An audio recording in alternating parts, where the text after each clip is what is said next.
start. Good afternoon, ladies and gentlemen. Today is the 1st of August 2023, and this is a meeting of the Standing Committee on Mobility of the Western Cape Provincial Parliament. Our agenda today is that we will have firstly a briefing of the department on mobility on its annual performance plan for the years 2023 and 2024, and then we will have a briefing of the department on the written comments with regard to the 3 bills that are currently being dealt with that came from the NCOP. And then we have internal committee business to discuss. So therefore, my name is Derek America and I'm the chairperson of the Standing Committee, and may I express a warm welcome to all the members present, as well as the officials of the department and the ministry.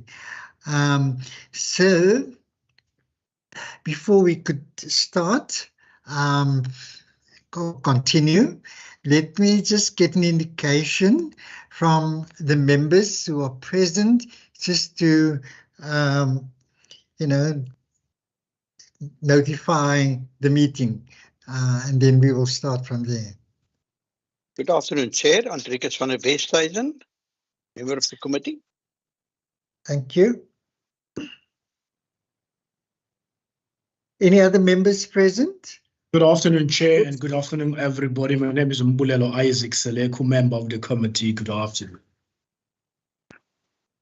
Good afternoon, Chairperson of the committee. My name is Nomi Nkondlo, and I'm an alternate member, and I've always been of this committee. Thank you. Any other members? Good afternoon, Peter de Villiers, and I'm proud to be here. Okay. Any other members? In the absence of any other announcements or members, so could I just get a sense, Johan, do we have any apologies that we need to record? Chairperson, I have not received any apologies. Member Nkondlo, are you perhaps standing in for Member Mvimbi?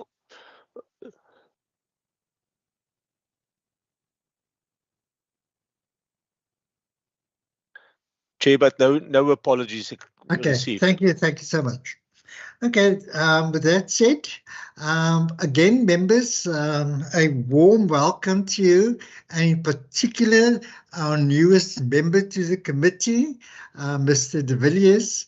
I hope you will find this committee a welcoming place to express your views and share your knowledge with us. And then you will find also this committee as inspiring as the Springboks on Saturday when they played Argentina. So with that said, this meeting. Sorry, sir. Then I won't make a big contribution in this meeting. Okay. Because the Boks weren't very good on Saturday. Noted. Thank you, Mr. de Villiers. Appreciate your remarks. That said, colleagues, this meeting is conducted on a virtual platform using the MS Teams platform, and the meeting is also aired live via our YouTube channel. This is to enable members of the public and all other interested parties and stakeholders and institutions to tune into our proceedings and to follow it. Without repeating, because we have been doing this for a very long time now, and without repeating the rules of engagements, I'll just remind members when they wish to express themselves, that they can use the hand raise function to alert the chairperson of the intention to make a contribution or to express themselves in whatever manner that they so wish.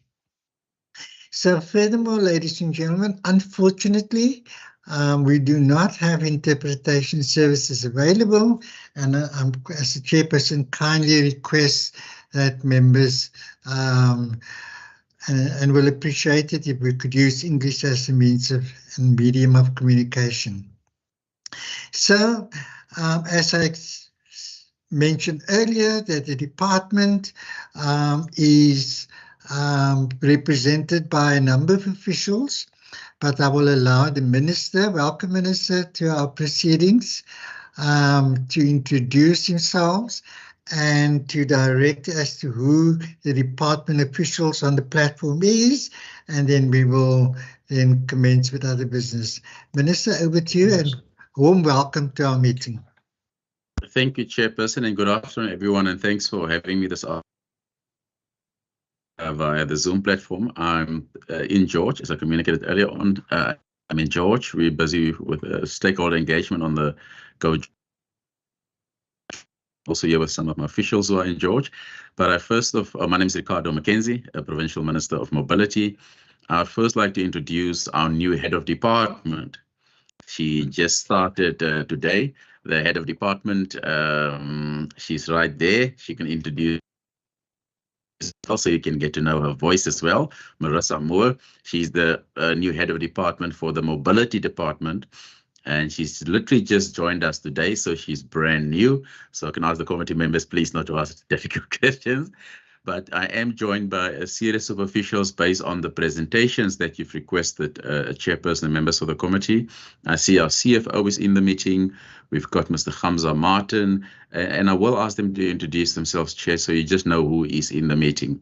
And certainly, we hope the box will play far better going in the future. Over to Marissa and then the rest of the team. Thanks.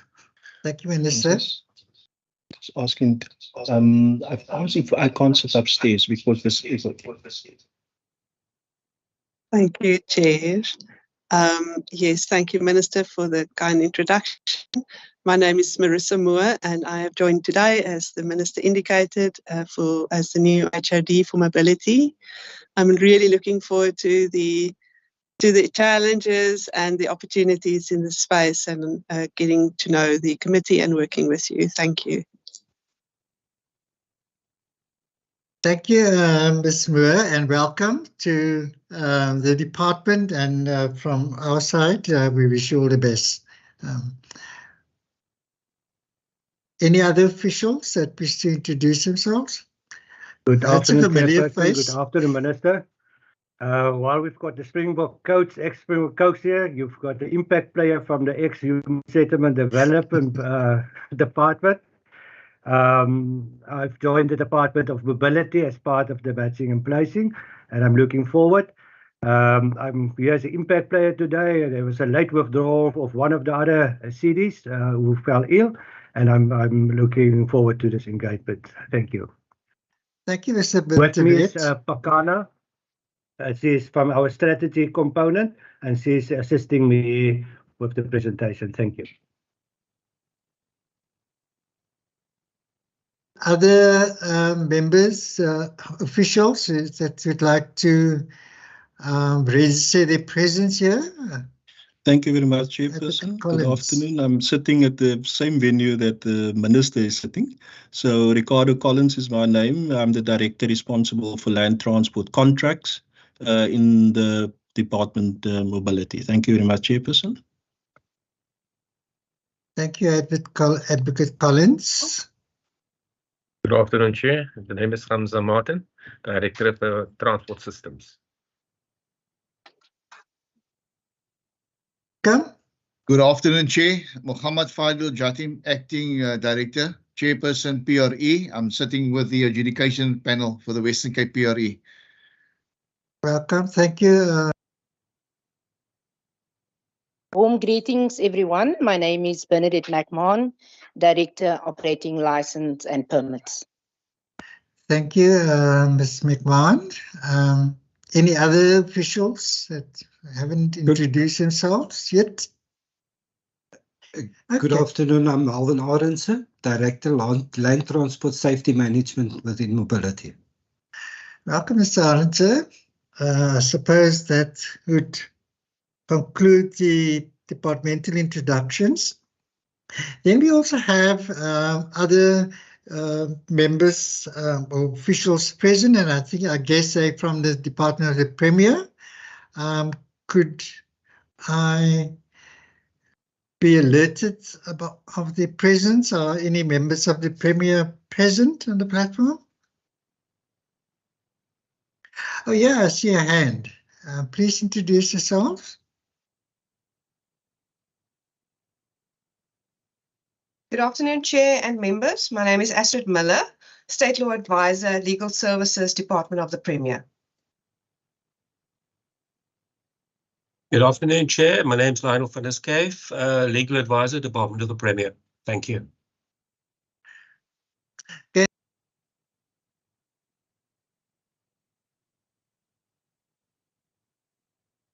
Chair, you're muted. Man, gosh, huh? Sorry, welcome Advocate van der Schyff and Ms. Miller to the meeting. Is there any other officials present that have not introduced themselves, that of the Western Cape Provincial Parliament, perhaps? Right, since that all of us who are present in the meeting have introduced themselves, and now that we know each other and know who's in the meeting and who's not, I will hand back to the Minister for his opening remarks. Minister Mackenzie, back to you. Thank you, colleagues, and thank you for the opportunity, Chairperson. Chairperson, yes, you've asked us for the presentations, and we'll start with them soon. But can I just say I'm very proud to be the first Minister for the Mobility Department. Obviously, coming from the history, as we all know, as announced by Premier Ellen Windy in the last State of the Province address, the splitting of the two departments, transport and public works, to mobility.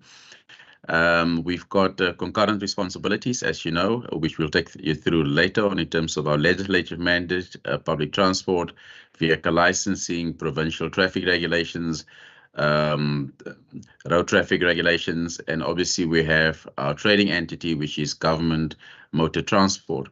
Part of our challenges, as you know, is the difficulty that we experience in a provincial transport system where rail has all but collapsed. So we rely on minibus services and our relationship with Golden Arrow Services and obviously the City of Cape Town. So in this context that our annual APP is drawn up, it's obviously from our provincial strategic plan. But I have to say, we all know that our public transport in the Western Cape is in a crisis. The rail has declined. We've seen minibus taxi violence. We see severe congestion taking place. And obviously, we've seen as recently that you've seen some road accidents, particularly around scholar transport. So that's what makes our role as mobility so important. And I always tell my colleagues, you can jobs, but if you can't get people to and from work safely, it doesn't matter. And so in this context, Chairperson, we'll take you through to our APP, which has been drawn up, obviously, and we'll take questions from there. So I'll hand over to Francois de Wet, who's going to take us through to the first presentation. Thank you, Minister, and welcome, Mr. de Wet. We've met each other in a different department, and I'm sure you will add much value to the Department of Mobility.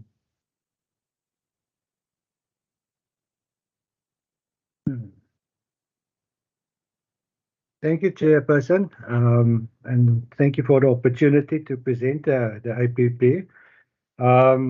We've made the version that's on the screen is differs a little bit from the original one that was submitted, but not in content. It's only in terms of the name of the department that we figured in some places of the slides, and then right at the end there's a budget error that we fixed, but we will show you where the changes were. Thank you. The presentation, the outline of the presentation gives you the introduction, our legal mandate. My apology, Mr. De Wet. Could we possibly have the presentation in presentation mode?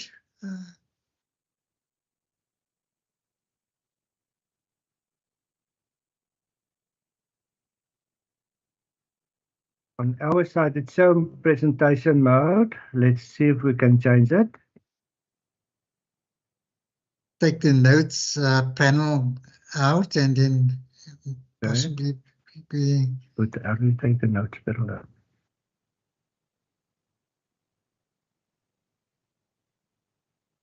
Okay, let's see.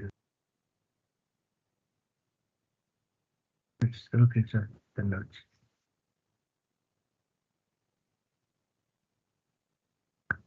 Let's go out, escape, and then we show it like this.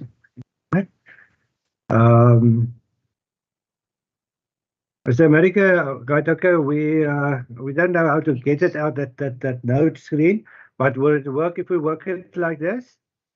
Is it clear? Maybe if you go to slideshow and choose the slide mode there, it does. Even the bottom right hand side, yeah. Yeah. Oh God. Here we go.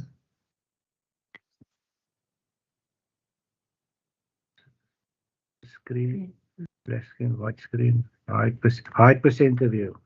How's that? Here we go. All good. Thank you. Thank you for the quick PowerPoint training. Really appreciate it. Then the context impacting on mobility, ministerial priorities, vision about mental policies and strategic initiatives, the organizational environment, planned performance per program, summary of the budget, and the risk. The slideshow has a lot of acronyms, but right at the end of the presentation, we have a whole list of acronyms that was used in the presentation. Our presentation flows from the request from the Standing Committee to present the IPP. This is just a high-level one, and we will go into detail when we do the quarterly performance against the targets that was set by the end of August, or when the committee calls us to come account. The strategic plan for the mobility department was developed for the period 23-24 up to 28-29, and this presentation depicts the first year of the mobility department strategic plan period.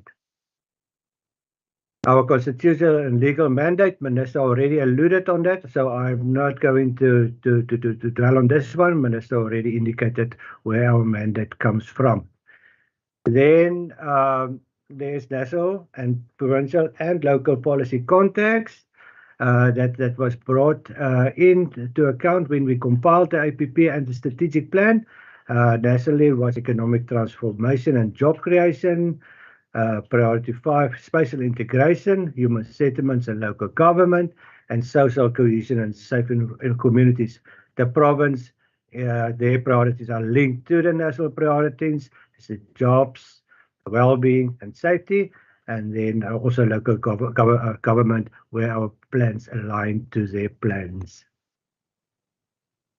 Then there's a crisis in mobility, and Minister already alluded to it. There's lots of road accidents, railway services that was declined, vandalism and violence, the mini taxi warfares, and traffic congestions that influences all of us and also the economy of the province and of the country. Then the driver of the external context, we've identified the different drivers: political, economical, social, technological, environmental, and legal. And we are all addressing all of these, are taking into account when we compiled the strategic plan and also then our IPP. Then the executive authority, that is our minister, Minister Mackenzie, has committed that the Western Cape Mobility Department to construct, engage with key stakeholders and partners, and then we were underpinned by the principles of the Constitution, non-racialism, and the rule of law. And there we need the collaboration with the City of Cape Town and other municipalities to improve road safety, transport, and regulation. We also need the collaboration with the National Department of Transport and other key stakeholders to improve public transport, rail, minibus taxis, meter taxis, and e-hailing services, with specific focus on addressing the crisis in passenger rail in the greater City of Cape Town metropolitan municipality. Then freight transportation is a huge problem, and with the rail that's fallen apart, we've started to make use of road transport and so on, but that has got other negative impacts on the environment and so on, and we need to get that rail going again. Then we're leveraging innovation and technology and to drive the improvements in the mobility ecosystem that will harness broader societal and economic value. And then we also look into the environment, transforming to a low carbon and environmentally sustainable mobility. Then our vision is nice and sweet and short: mobility as a connector of people, goods, and institutions. Hashtag creating connections. From there, we have an impact statement whereby we said we needed sustainable, safe, dignified, and fit for purpose transport system. And that we have 4 strategic outcomes that we want to achieve that. And that is to improve and integrate public transport, walking, and cycling. Then outcome 2 is innovative systems and technology solutions. Then outcome 3 is optimize freight systems. And then outcome 4 is strengthen transport enforcement, regulation, and safety. Then we have the 8 focus areas: minibus taxis, rail, bus, mobility services, systems and technology, traffic law enforcement and safety, institutional partnerships, freight, walking and cycling, and all leads to the vision of the department as a connector of people, goods, and institutions. So in order for us, there's some strategic initiatives that was identified, and I'm going to mention a few. It's all there. Reviewing the Provincial Land Transport Framework that will guide and inform all transport and land use related provincial decision making. Drive the provincial strategic transport plan, our sustainable transport plans to improve public transport, walking, cycling, freight, and respond to the ongoing transport crisis. We'll partner with the minibus taxi industry to improve the quality and safety of their service and infrastructure, formalize and empower the industry, and address illegal violence. Then we will address and resolve the regulatory gaps and taxi planning challenges by leveraging the power of technology, for example, vehicle tracking, license plate reading cameras, drone, and cell phone-based location signals to determine supply and demand.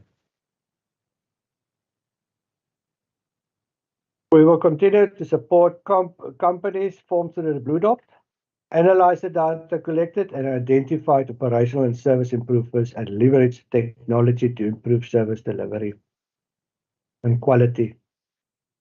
Consider the introduction of a public transport passenger subsidy or voucher to enable improved access to opportunities. People need transport to get to opportunities of work. Work with the Western Cape Education Department as well as the Department of Health partners to develop mobility solutions for learner transport and transport for patients who are not in a critical condition. Restore rail as the backbone of our transport network, achieving this by working with the City of Cape Town and national government towards devolving rail to the Western Cape. Modernize and improve conventional bus services delivered through Golden Arrow Bus Services, GAPS. Engage to identify opportunities to optimize routes and schedules, electrify the fleet, introduce bus priority measures to reduce travel times, and increase service on unserviced routes. And then reduce attacks on GAPS buses and improve safety through onboard cameras and panic buttons linked to law enforcement through the integrated transport hub. Work with the City of Cape Town to implement My City Phase 2, integrate GAPS into the integrated public transport network, and integrate the minibus taxis. Further implementation of the George integrated public transport network with phases 4 to 6 and investment in infrastructure with partners George Municipality, National Department of Transport and SANRAL. Work towards its financial sustainability. Continue with further development of the award-winning integrated transport hub, introducing smart technology and innovation into the transport system. Improve infrastructure and safety for non-motorized transport and pedestrian movement, as it is and will always be the cheapest form of transport. Deal with the deadly scores of road fatalities through improved law enforcement capability, use of smart technology, and expansion of its camera network across the Western Cape Government fixed asset base to detect illegal behaviors such as police and way bridge avoidance and license plate cloning. Continue with road safety education, awareness, and communication programs, particularly during the periods of high volume movements, for example, Easter and the December festive periods, as well as school holidays. The planned performance per program, that's all indicators that we want to be measured against. And all these years work together in one old machine, and everyone is interdependent on each other. So for the growth of jobs, all linked there, all three the programs are linked, even administration, although it's just an administrative function, it's got a role to play. And there we on the jobs part, that is how we will contribute per program on that. And there's the last one as well. Then on the safety part, we've listed all those indicators per program, how it plays a role there.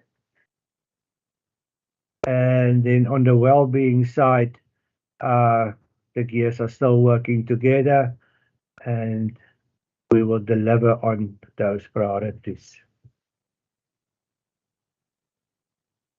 For a new department, there is always some teething problems. There's some organizational matters to be addressed. The refresh phase 1 brings a particular context and risk that impacts on delivery.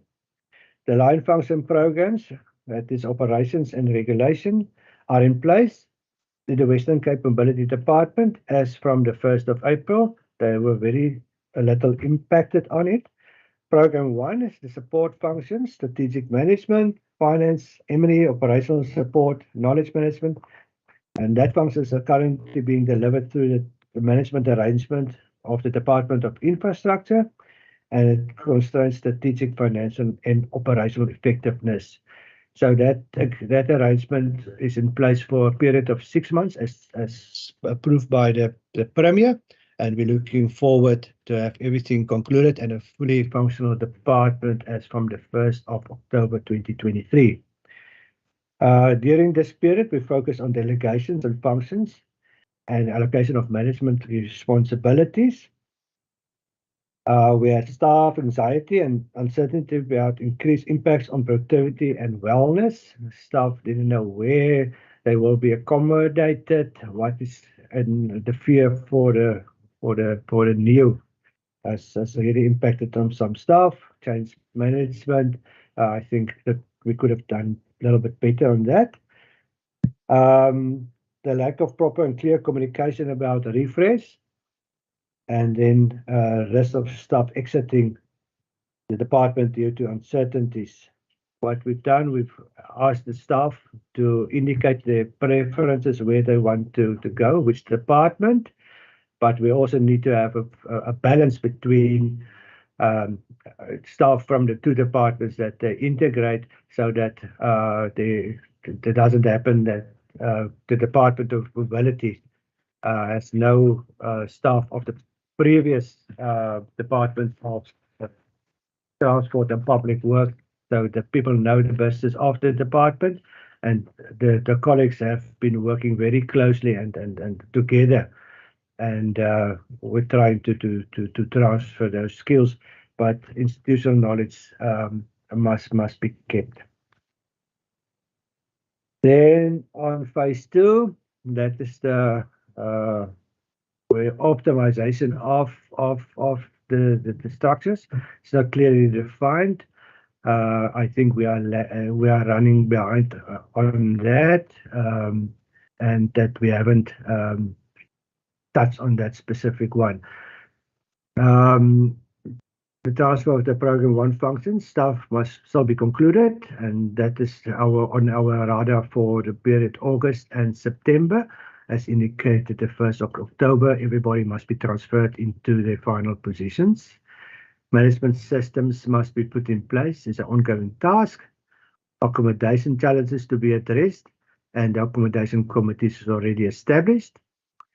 Fostering a capable department with its unique identity, shared values, and organizational culture. Effective change management is required, and skills and capacity development programs are required. And on the budget side, we have a total budget of 2.929 billion rand for the year. There's of which 39.9 or 40% comes from the conditional grant, the PTOC.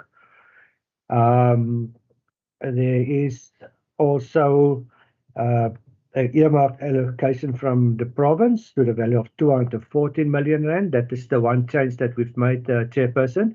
It is 605 million rand over the MTEF, and that is in terms of the data hub and also the Go George. That's the two priority allocations, and we report on a quarterly basis on those two. The main revenue source is, of course, the vehicle license, motor vehicle licenses. It's a tax receipt, and the total for the year is about 2.029 billion rand, of which the Department of Mobility was allocated 772 million rand, and the Department of Infrastructure 1.257 billion rand. And I think that I don't know what's the basis of that split, but we will have to relook in it, and the money that's received from the Department of Mobility that goes to the Department of Infrastructure. There should be an agreement in place with clear indicators what needs to be achieved on that. But that is a source of revenue that we should interrogate and just see maybe we can get more from that. Of that budget of 2.9 billion rand, 510 million rand goes towards COE, goods and services, 857 million rand. Then transfers to municipalities, that includes the Go George, 255 million rand. Then the transfer to GAPS in terms of the PTOC is 1.177 billion rand. Then there's machinery equipment, that is mostly the transport of the DG vehicles of of the departments, more than 500 of them. The capital part of that claims that we received is 130 million rand. And then for software development, we are leaders on technology, 16.8 million rand for the year.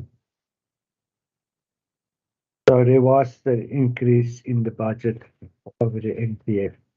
Then we indicated there is some risk on the budget, lack of planning for key interventions that might compromise the vision and the progress already made in the past.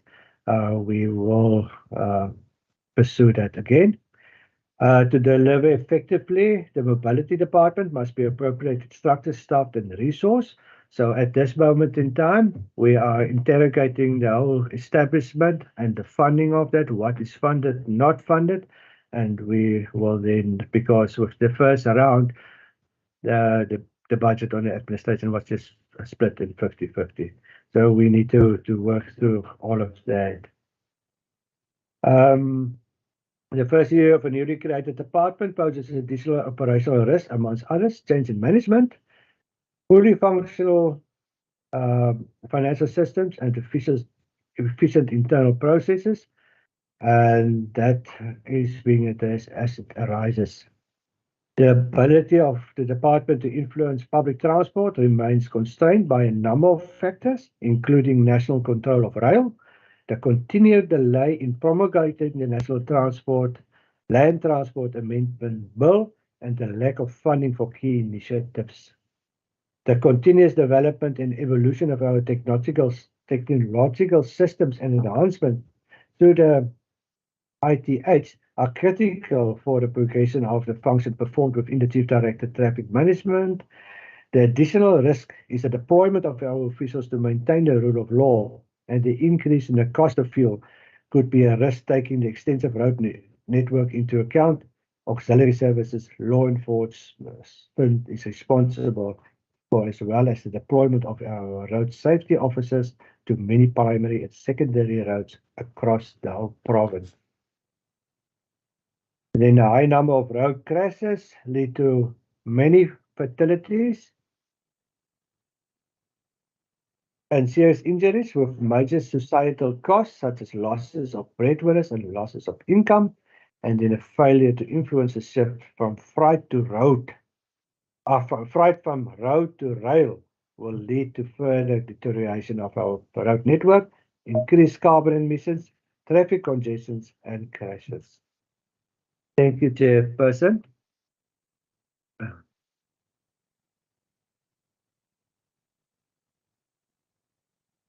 Okay, thank you, Mr. De Wet. Colleagues, there's the presentation of the department with regard to its annual performance plans. And as you all know, that it's a newly created department that was established as from the 1st of April. And we also know at our previous budgetary meeting, the budget was incorporated with that of the previous department, which housed this particular department. So colleagues, we will have an opportunity as we will engage the department over the course of the year with regard to its quarterly performance plans. So this is just a sense to us as to, you know, what this newly created department vision is, what it's planning to do, etc.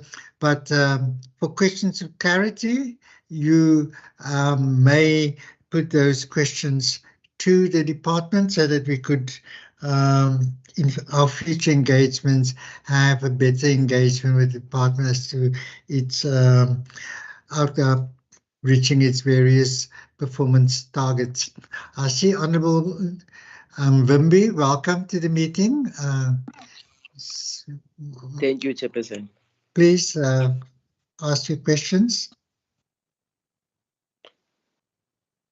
Oh, can I go ahead, Chairperson? Are you giving to me? Yeah, please proceed, Honourable Wimby. Thank you very much, Chairperson. My apologies again for coming in a little bit late. I had connection problems as well as also challenges of load shedding. Chairperson, obviously, thanks very much, and I would like to welcome the report as presented and appreciate it. Obviously, there's always a lot of questions to ask, but time is always the enemy. But I'm just going to focus only on those that I have makes note of. Basically, maybe 3 or 4 questions. I just also like to appreciate the fact that the department seems to be clearly saying that in their policy that there seems to be synergies with national government policy. I appreciate that, but although in action, actually, you sometimes get a feeling that the department, especially through the provincial minister, is always at war. Because I was looking at the synergy with national government policies where there is one of those issues is economic transformation, spatial integration, as well as social cohesion.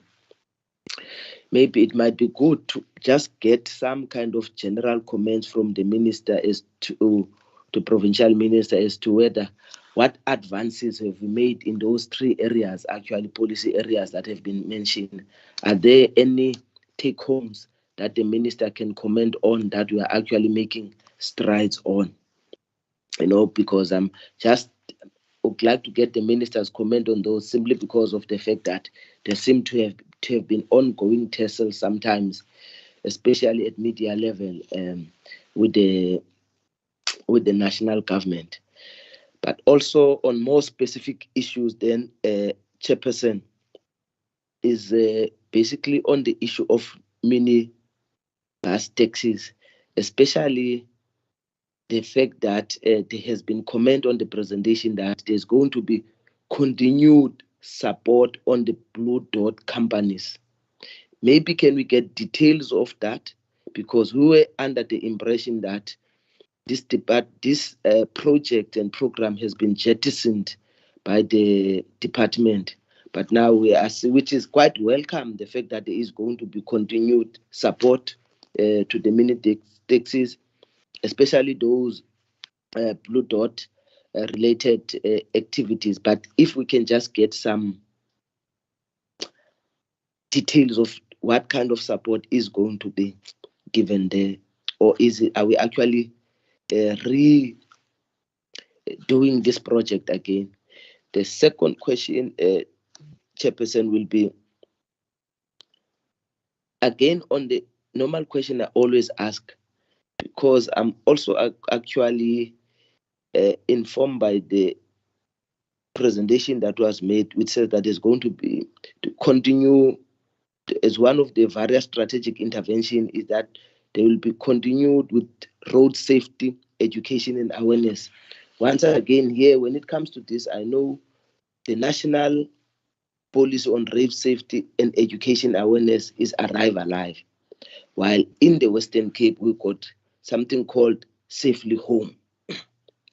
Just want to check as to whether this Safely Home, is it only confined to the city of Cape Town, which is metro, or do you also find it applicable in other 6 districts that are in the province? Because the only time you will see those boards that talk about Safely Home is only in the city of Cape Town, and again, specifically in Strand or Somerset as you come into Cape Town. So what I would like to find out whether what other activities are taking place in other districts or in other regions. Probably then the last question, Chairperson, I see also there is the department has got some in the report indicate that they do interface with local government. But then I just want to check whether, because the issue of the regulation of transport, especially the mini minibus taxi should not only be informed via the IDPs, should also inform by the ITPs, which is the integrated transport plans. I just want to check from the department as to whether of the 30 municipalities, how many of them have developed integrated transport plan, which will actually inform the transport route in the respective municipalities. Thank you very much, Chairperson.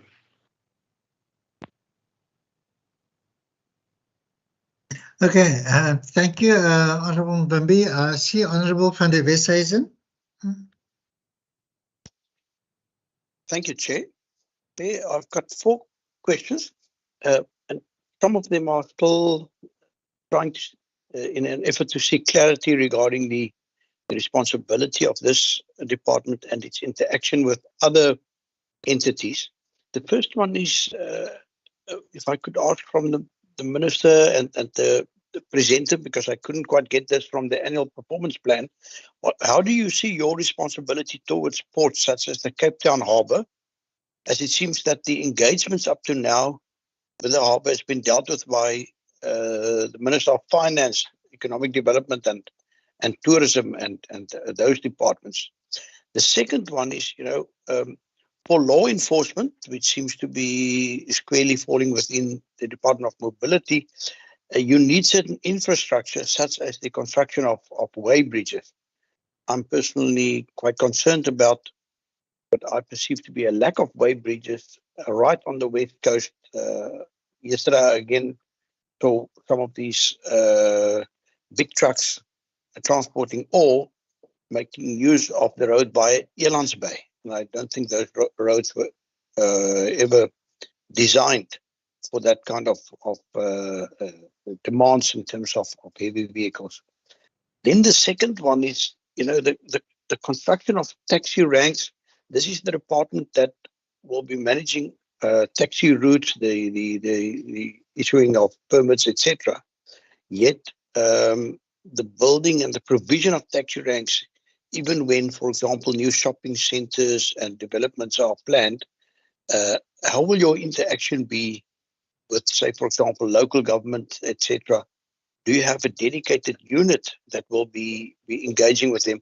Again, to a large extent, I was hoping to see a little bit more of that in the annual performance plan, and perhaps it's because it's early days, because it's perhaps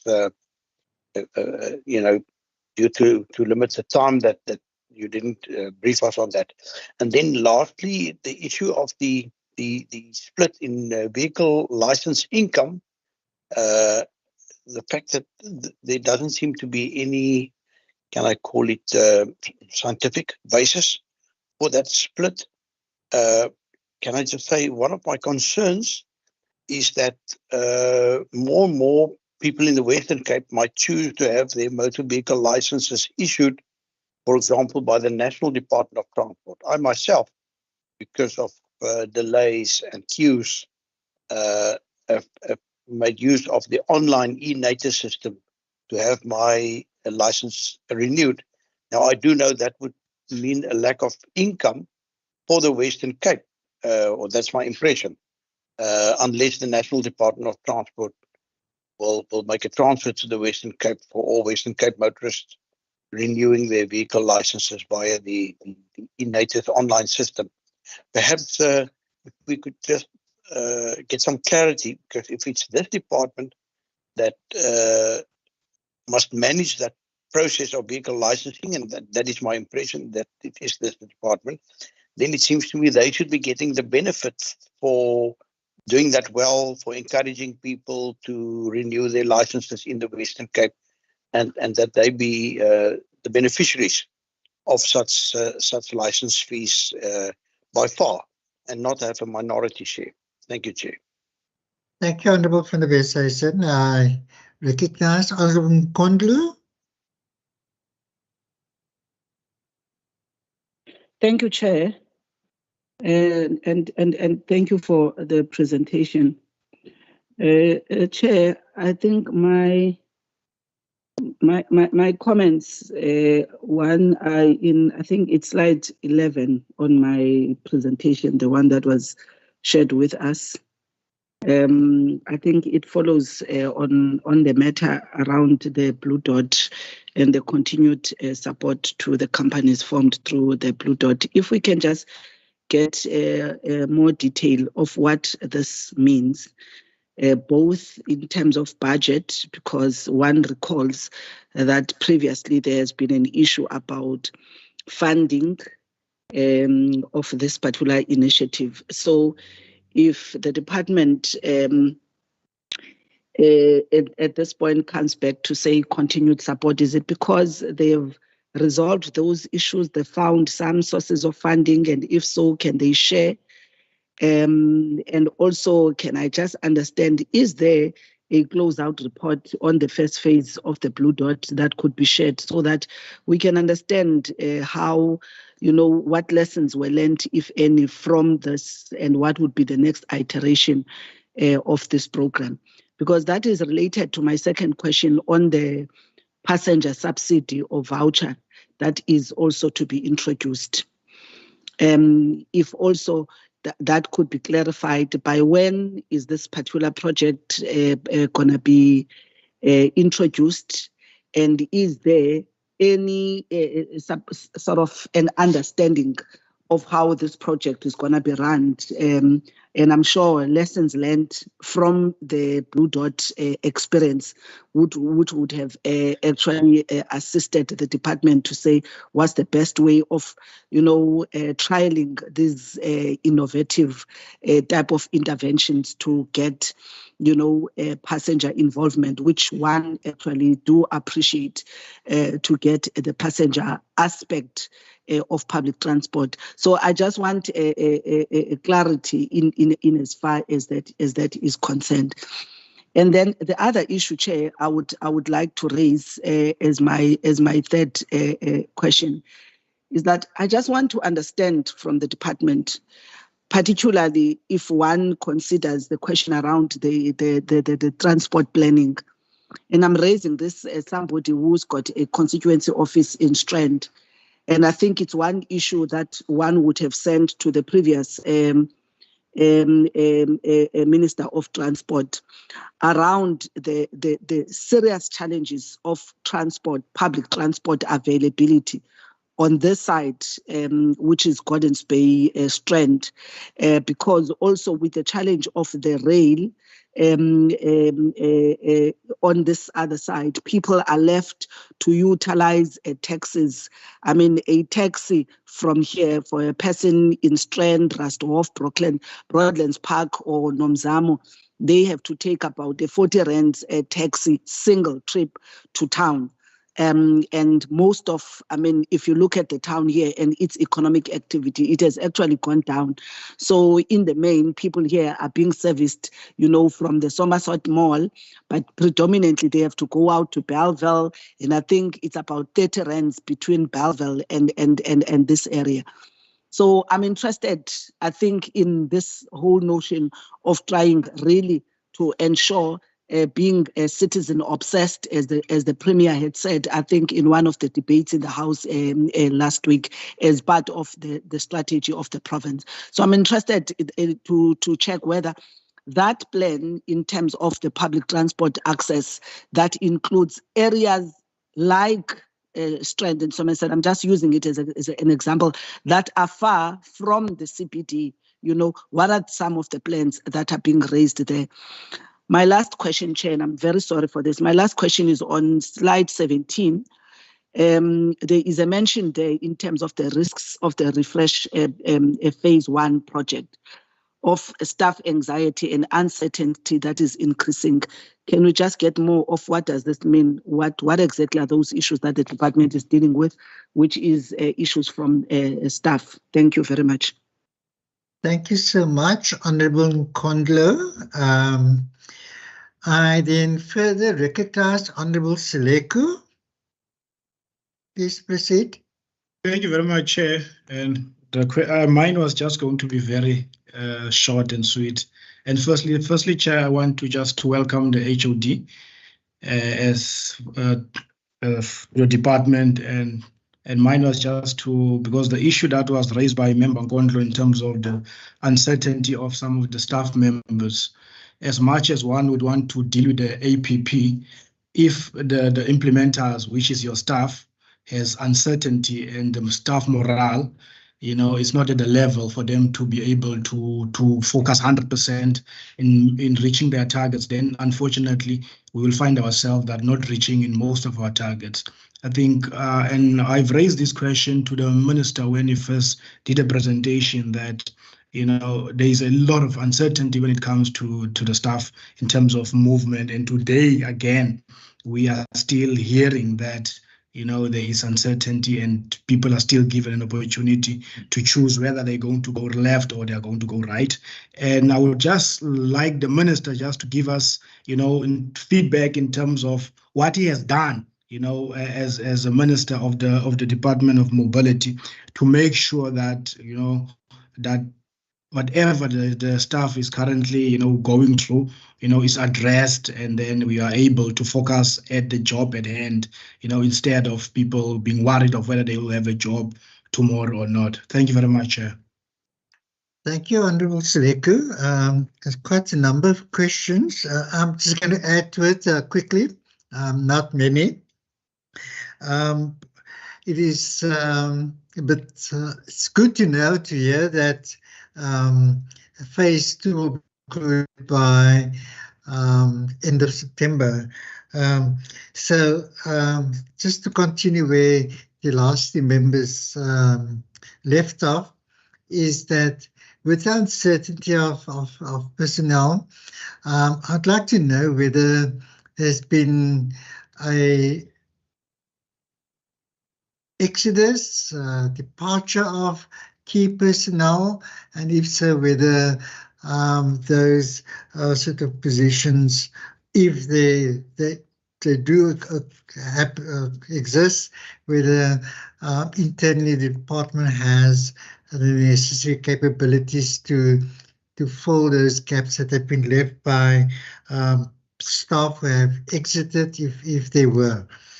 And then secondly, Chairperson, secondly, in terms of the dealing with the uncertainty and anxiety, what change management process have been put in place to deal with those uncertainties that arose as a result of the creation of the department? Then can the meeting gets an indication by when the organizational structure would be concluded, and the positions identified within the structure, when would they be filled in line with the new structure that will be created? And then furthermore, in terms of the earmarked priority funding of 214 million rand that were earmarked for the Go George project and the data hub, could Mr. De Wet please provide us a little more clarity, specifically for what that particular funding would be utilized for? And then furthermore, in terms of the vehicle licensing fees and the agency agreements that exist with our municipalities, does the revenue that is being reflected in the budget, does it take into account the fees and that need to be paid in terms of those agency agreements with the various municipalities? And then lastly, GMT as a independent entity that operates within the new department. I didn't get the sense in terms of what's being presented today, where do they fit in, whether they will operate as a program of the department, or will they continue to operate separately as a entity and with its own annual performance plans, etc.? I think from me that is all. Honourable Mvimbi, I see your hand is still up. Is that a legacy hand? That's certainly a legally hand, Chairperson. My sincere apologies. No, all good. So, Minister, Mr. De Wet, those are all the questions. We will open for round 2 if there are any. Please, can you direct and respond to those questions? Thank you. Thank you, Chairperson. I'm going to take a first bite of it. And can you hear me clearly? Loud and clear, Minister. Thank you. Chairperson, I'm going to start with the last point that you've made, which also speaks to Member Seleko's point, and then also speaks to Member Mkondlo's point regarding staff uncertainties. One thing that we did have, and I think in any organization, when there's change, there is uncertainty. What we've done is we've advertised for the post of a head of department, and that process is concluded, and she started today because change start at the top. So if somebody's unmuted, Chairperson, or they are, Mr. Mvimbi. Department started today, and we've introduced it because that is the first step in bringing certainty, is to bring certainty to the top. With regards to part of the uncertainty, is to add to Member Nkondlo's question, was the management arrangements. So when you move over to a new department, which in this case the mobility department, as you all would have known, the accounting systems, the finance systems, the supply chain systems, all of them, so it's load shedding, I hope you can still hear me, all of them were one unit. So those had to be broken down and split into 2 different departments, which is the Department of Infrastructure and the Mobility Department. They then went through a process to ensure fairness and equity, to say, let's not move everybody that was in infrastructure, for just example, supply chain infrastructure, move them over to mobility to ensure parity and to ensure the right skills moved over, so you don't have systems, people falling apart. And that is the uncertainty, Honourable Seleko and Honourable Nkondlo, that was in the system.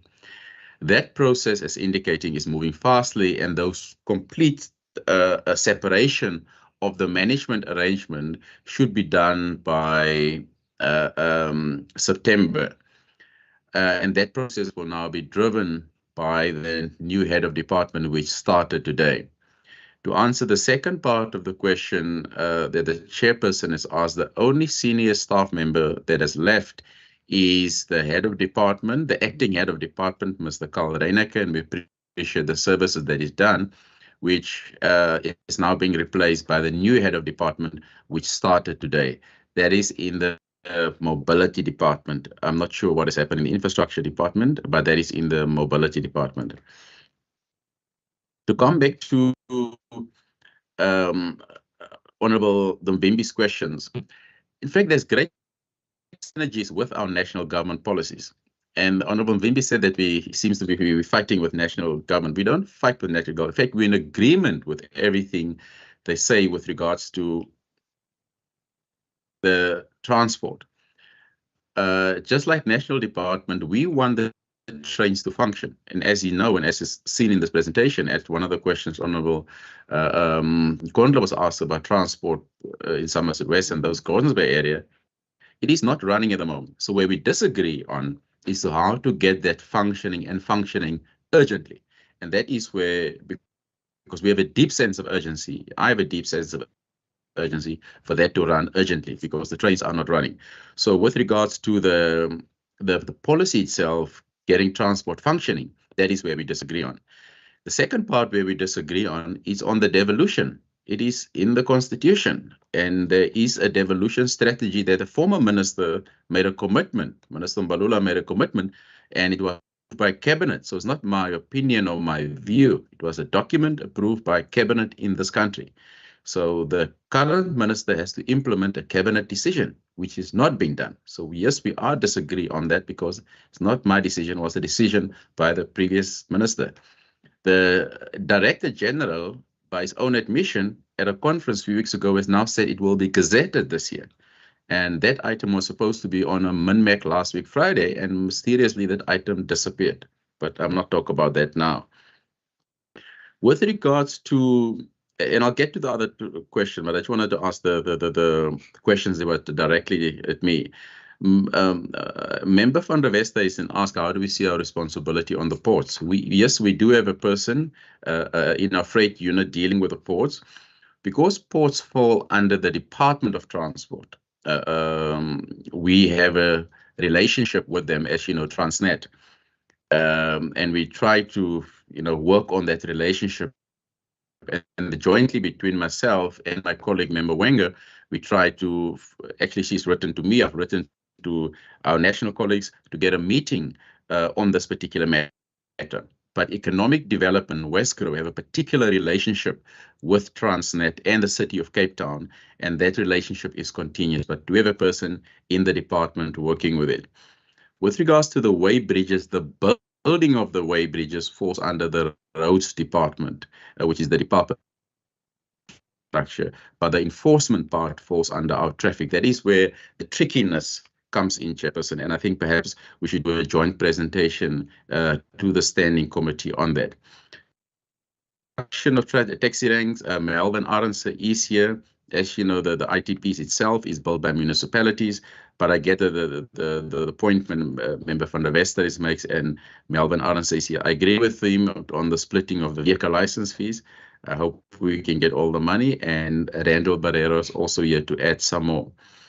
On Amendment Kondlo's question on the Blue Dot, obviously when Blue Dot started, it was companies created for the Blue Dot system. And that was the servers were rolled up.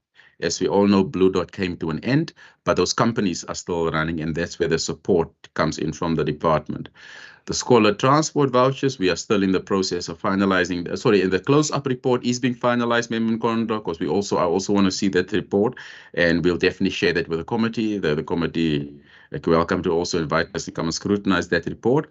And those lessons we'll take into the transport voucher scheme, which is still under discussion. It's not finalized, yes, Member Nkondlo, and we'll certainly take those lessons from the Blue Dot into the transport voucher scheme, and we'll also come and share that with the committee. And if I can just, I just wanted to go back to Blue Dot. Yes, Member Vimbi certainly on that as well. We'll certainly, when that close-out report comes through, we'll certainly bring that through. And as you indicated, and we can certainly interrogate that report in more detail. And then I'll ask the CFO to speak about the funding report. Alvin on the transport planning part, and Member Kondo also asked Franco on the licensing fee, Randall Barrera also on the licensing fee if you want to add. Ricardo Collins can add if he wants to add on that. Thank you.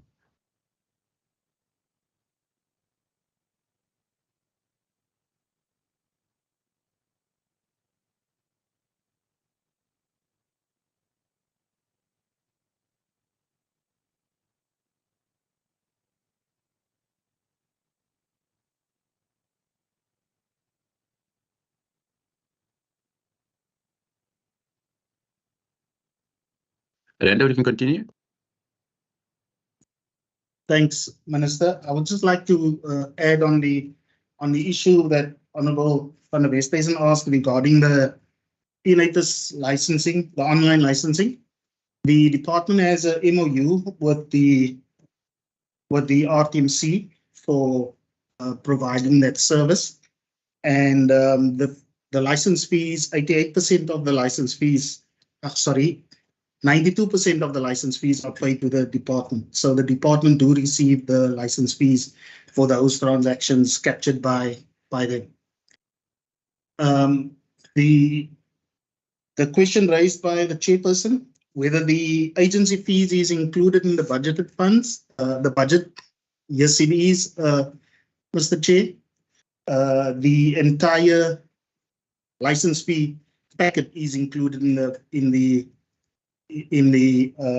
budget. So 100% is included in the book, and then the percentage that's paid over to the municipalities as an agency fee is reflected in the expenditure budget.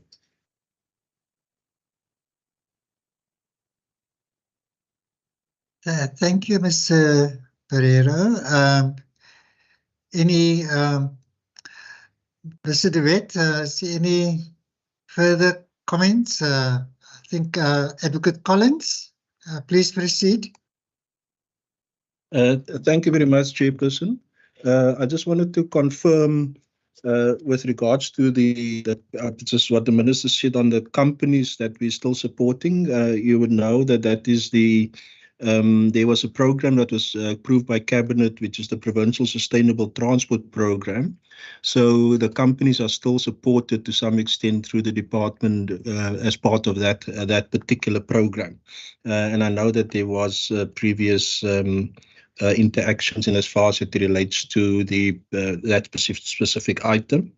Then just with regards to the funding for George, that the amount of money which we cover has to do with the direct operating cost.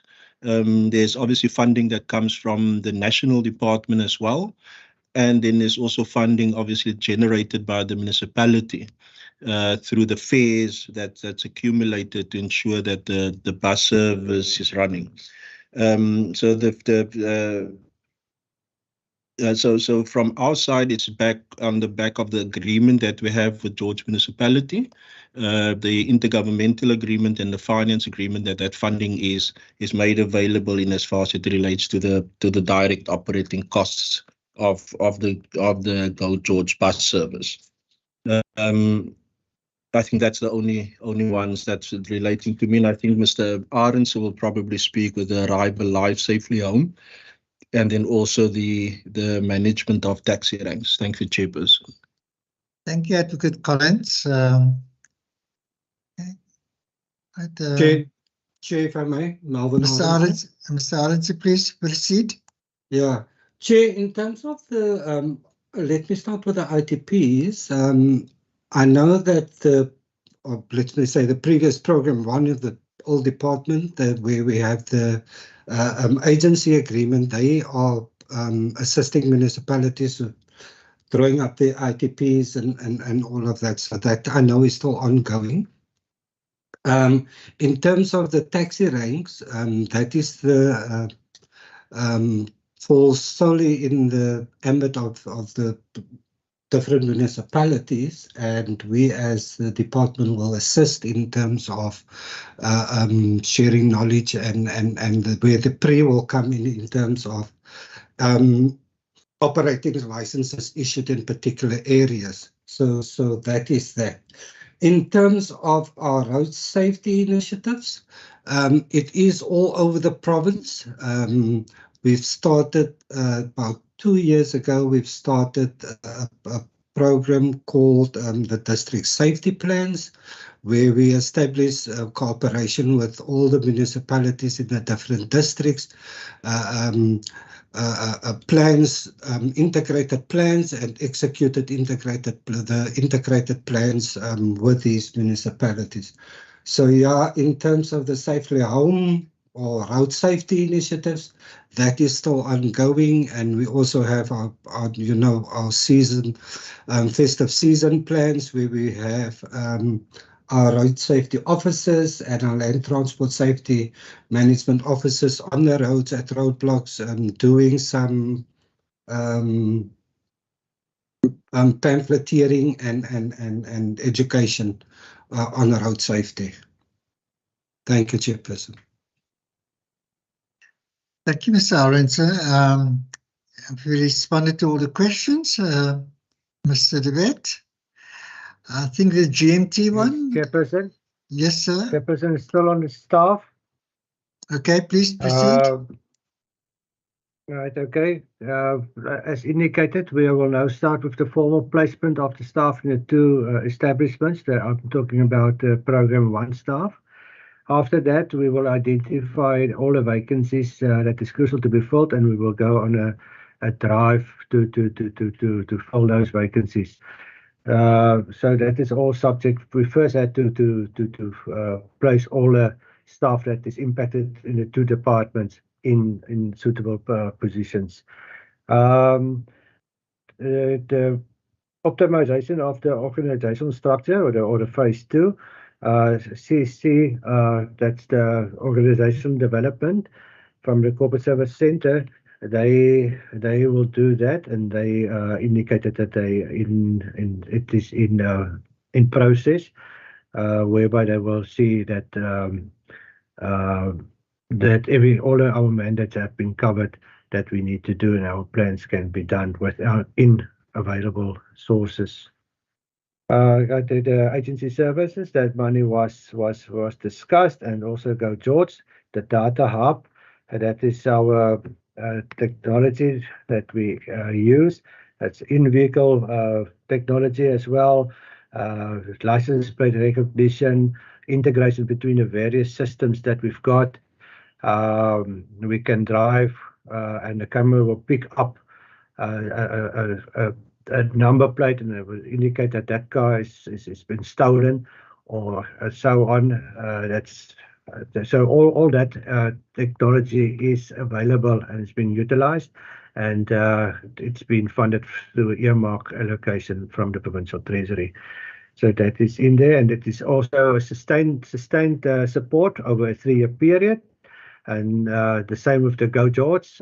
We cannot just spend money in 1 year and not taking it through. That's why we indicated there's the earmark allocations is worth 605 million rand over the MTF period. Chairperson, I think then the construction of the way bridges, I think Mr. Arends can give further input there, but that is part of the agreement that we need to have with the Department of Infrastructure going forward, with the money that they get from us and from the vehicle licenses, that we must formalize that and say, right, okay, that is what we need, and that is what, and therefore you will get the money. Thank you, but Mr. Arends can give more info on the way bridges. Thank you, Mr. De Wet. Mr. Arends, you want to add to that? Yeah, Chair, just that CFO is correct.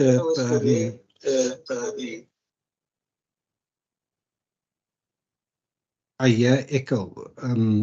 Sorry, Chair. The CFO is correct in saying that a building of these way bridges is solely in the roads department at the time, or now with infrastructure. They construct the way bridges, and they also manage the contracts of those way bridges. And we just do, from the mobility side, to the enforcement on the way bridges. Thank you, Mr. Arends. CFO, with regard to GMT, is there any sort of... Yes. Chairperson, on GMT, can I just answer that question? Yes, please. Yes, please, Minister. Thank you. With regards to GMT, yes, GMT will still continue to operate as a trading entity in the mobility, yes. Great, thank you, Minister. Any questions that need to be responded to? I'll ask the members opening for second round. I see Honourable Vimbi to have a follow-up. Honourable Mkondlu, in that order. Just thank you very much, Chairperson. Maybe a follow-up in the form of maybe seeking further clarity from the Minister around the issue of national government and devolution. I'm not sure if maybe the Minister can just clarify whether has the National Minister signed on the devolution or approval of devolution, or is the Provincial Minister referring to the National Rails Policy Act which is still going to be actually in law, is still going to actually be approved, or might have already been approved. So I just want to get clarity on that, as the minister was actually giving her responses or comments on some of the question around the issue of devolution. Also, Chairperson, maybe as a follow-up as well on the issue of staff anxiety. I appreciate the fact that we seem to have filled the position of an HOD for the Department of Mobility. I also would like to check whether it speaks to the issue of addressing employment equity requirements, as is actually required by the Employment Equity Act, but also in general, also, Chair, does the department, in its restructuring of the mobility department, has they also looked into those issues of Employment Equity Act? Thank you very much, Chairperson. Thank you, Honourable Mvimbi. Honourable Mkondlo, and then Honourable van der Westhuizen. No, thank you, Chair. Perhaps I missed a straight answer on my question about public transport access from strand and far-flung areas.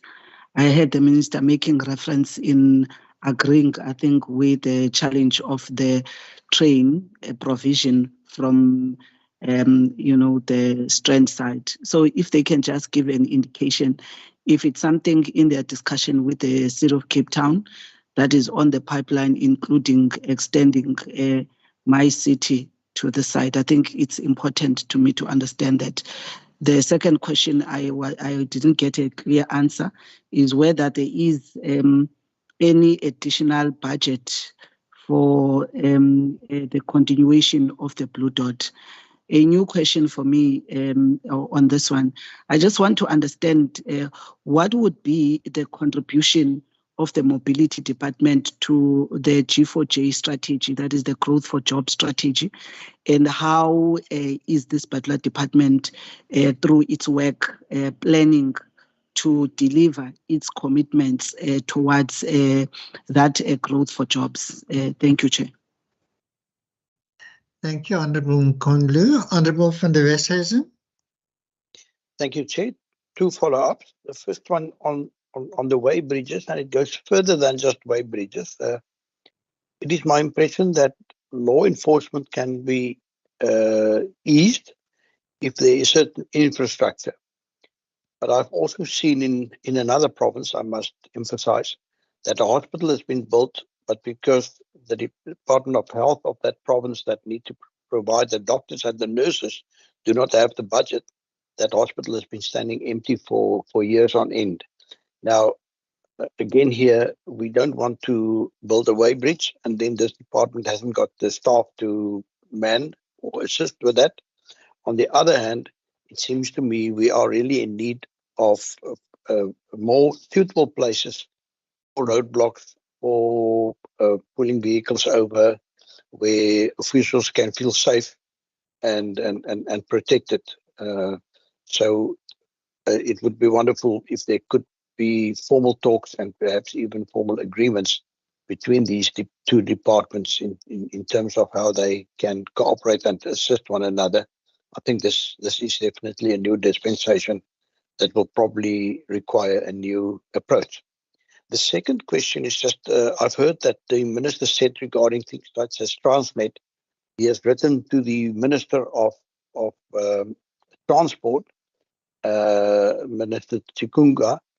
Is that the minister that you've written to? Because I also know that Transnet seems to fall as a public enterprise under the Minister of Public Enterprises as well, and I would love to hear whether the minister has received any formal responses to his correspondence. Thank you very much.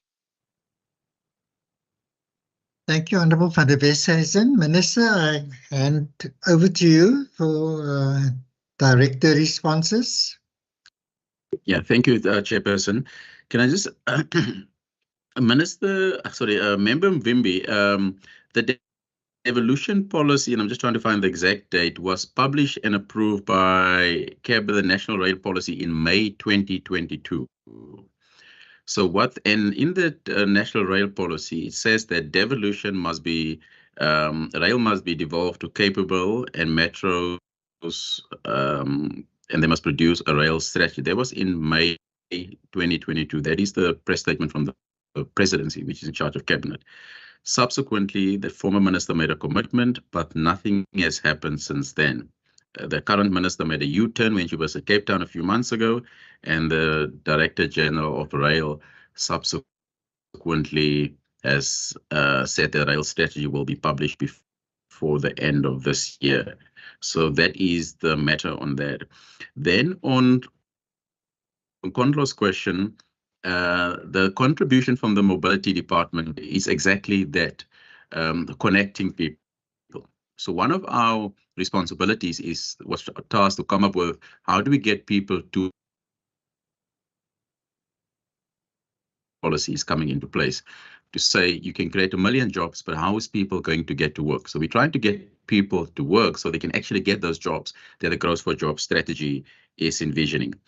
Then is the second part of it is obviously getting people to work, because people need to get to work. So we're trying to make sure that one is the trains are running, working with those out of our commitment. We're doing everything in our power to getting trains running and the current trains safer. For example, we've now written to the CEO of PRASA to say we are ready, and we can supply the copies of those letters. We are ready. We want to get the rail enforcement unit going because there are jobs. So let's protect the current jobs we had, and once the trains are safer, get the rail enforcement unit going so more people can get on to the trains and get to work. Your third question is around the My City buses. How do we get more My City buses to Strand? I think you've asked, and I can follow up with my colleagues in the City of Cape Town, but I have not had the discussion yet on extending that service, and I'm not sure if my colleagues have. Then on Member Andrikes' question, we decided to tackle those issues jointly because it's not only Transnet, it is the airports company. There's a few entities, there's upgrades at the airport. There's a few entities that we have asked for meetings jointly with Minister Murray Wenger. In fact, that we almost had a meeting in Johannesburg, but subsequently has not taken place. So we are waiting on that meeting to take place. We're trying to tackle 2 or 3 entities because they are interlinked on regulatory matters, as you know. So we decided to tackle it jointly to hopefully get the better results on these matters. Thank you. Thank you, Minister. Okay, colleagues, any further follow-ups? If not, Mr. De Wet, I recognize you. Thank you, Chairperson. It's just on the EEE. Okay. Yes, EEE is sure. very important for the department. We've got a EEE plan that we will implement with the administrative people that's currently in the management arrangement. As soon as they've been placed, we can see exactly where this department are, and we can take it from there. But it is a very important thing for us to get the EE right. Thank you. Thank you so much, Mr. De Wet. It's appreciated, that response. So colleagues, that exhausts all the questions and the follow-ups. As you all know, it's a newly created department that's still trying to find its feet and its purpose and its niche. And it's the first time that we have this presented to us separate from what we in the past have been accustomed to, incorporated within the previous department. So it provides a platform for this committee to exercise the necessary oversight now within the context of this newly crafted annual performance plan. And with the appointment of the new HOD, Ms. Moore, we can only look forward to a period of stability and finalization of the creation of a fully fledged department standing on its own. So with that, Minister, on behalf of the committee, we would like to extend our appreciation and good wishes to you and the department as you forge ahead, creating this sort of department that is going to bring about change within the mobility ecosystem in the Western Cape. We can only but wish you the best, and with the new HD and Mr. Francois de Wet, who is very familiar to many of us, we can only wish you all the best. Minister, in concluding, is there any concluding remarks you'd like to make? No, thank you, Chairperson, and thank you for the opportunity to come and address the standing committee on the matters, and certainly we will certainly respond to any written questions so we can get if there's any matters of clarity. But we do appreciate the standing committee, and it also allows us to reflect.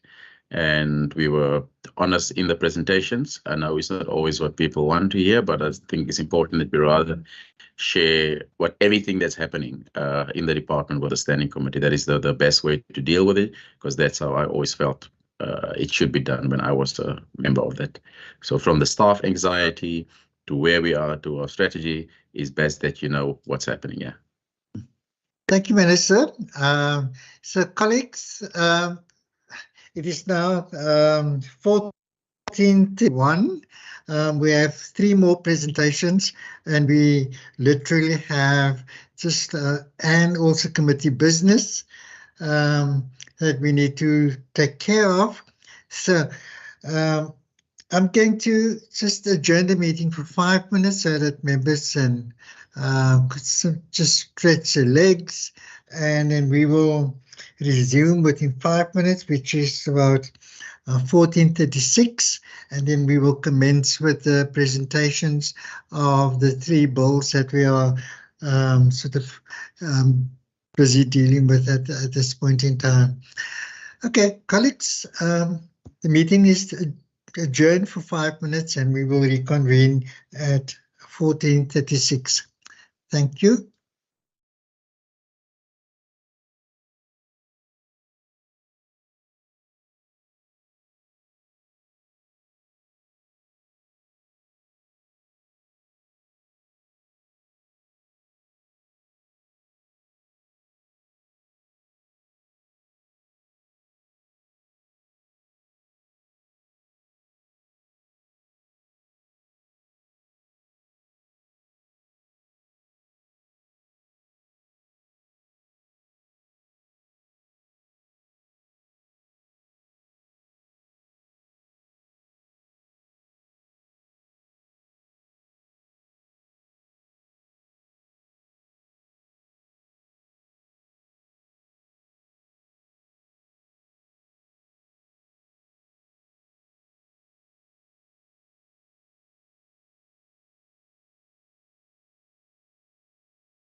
our meeting. I see we still have most of the officials on the platform still, so we will then continue now with the second item on our agenda, which is the presentations on the 3 bills. We have an hour in which we need to conclude those presentations. They were circulated to all the members. So I'm going to, without further ado, I'm going to hand over to, I think, Mr.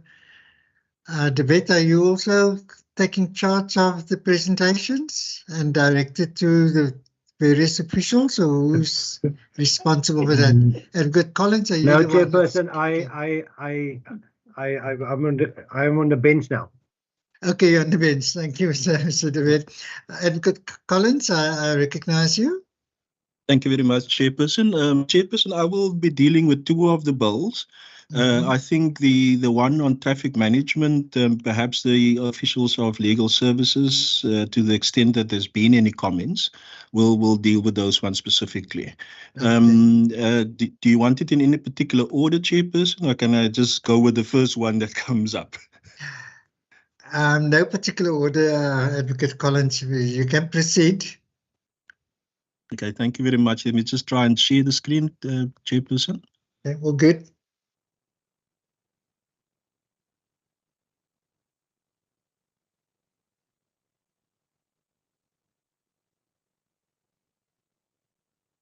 Chairperson, is that visible? Yeah, if you could just put it into presentation mode and we all good. Fine, perfect. Thank you. I've got it on my side. Are you covered? Yes, sir. You may proceed. Okay, thank you very much, Chairperson. So, committee, thank you very much for this opportunity. I think the first bill that we would provide comment on, you would note that these were comments that were provided in writing to the committee as well. And we've just similarly tried to portray the comments that has been made in a presentation format. It, however, does not take away from the information and official comments signed off by the minister that has been presented to the committee.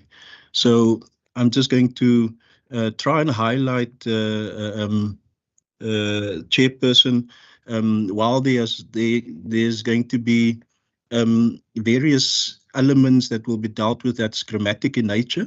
Obviously, I won't stick to those ones, and I think the committee will deal with them. But really just to try and highlight some of the key elements on which the department had either concerns or challenges, and try and highlight this. So that it will follow simply the following format. It's obviously comments that relates to the National Land Transport Amendment Bill that was publicized for comment. You would also, from the Western Cape government perspective, it encapsulates some of the main motivations to support this position and why we've made the assertions that we make. And then obviously we're going to deal just with a few suggestions to the National Department to consider in the refinement of the bill.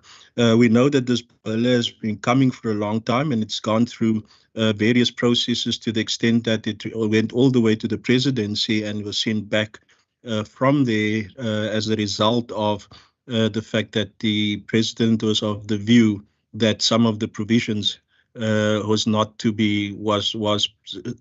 potentially unconstitutional. And this part of the bill specifically deals only with those portions that has been referred back for consideration to the National Department of Transport.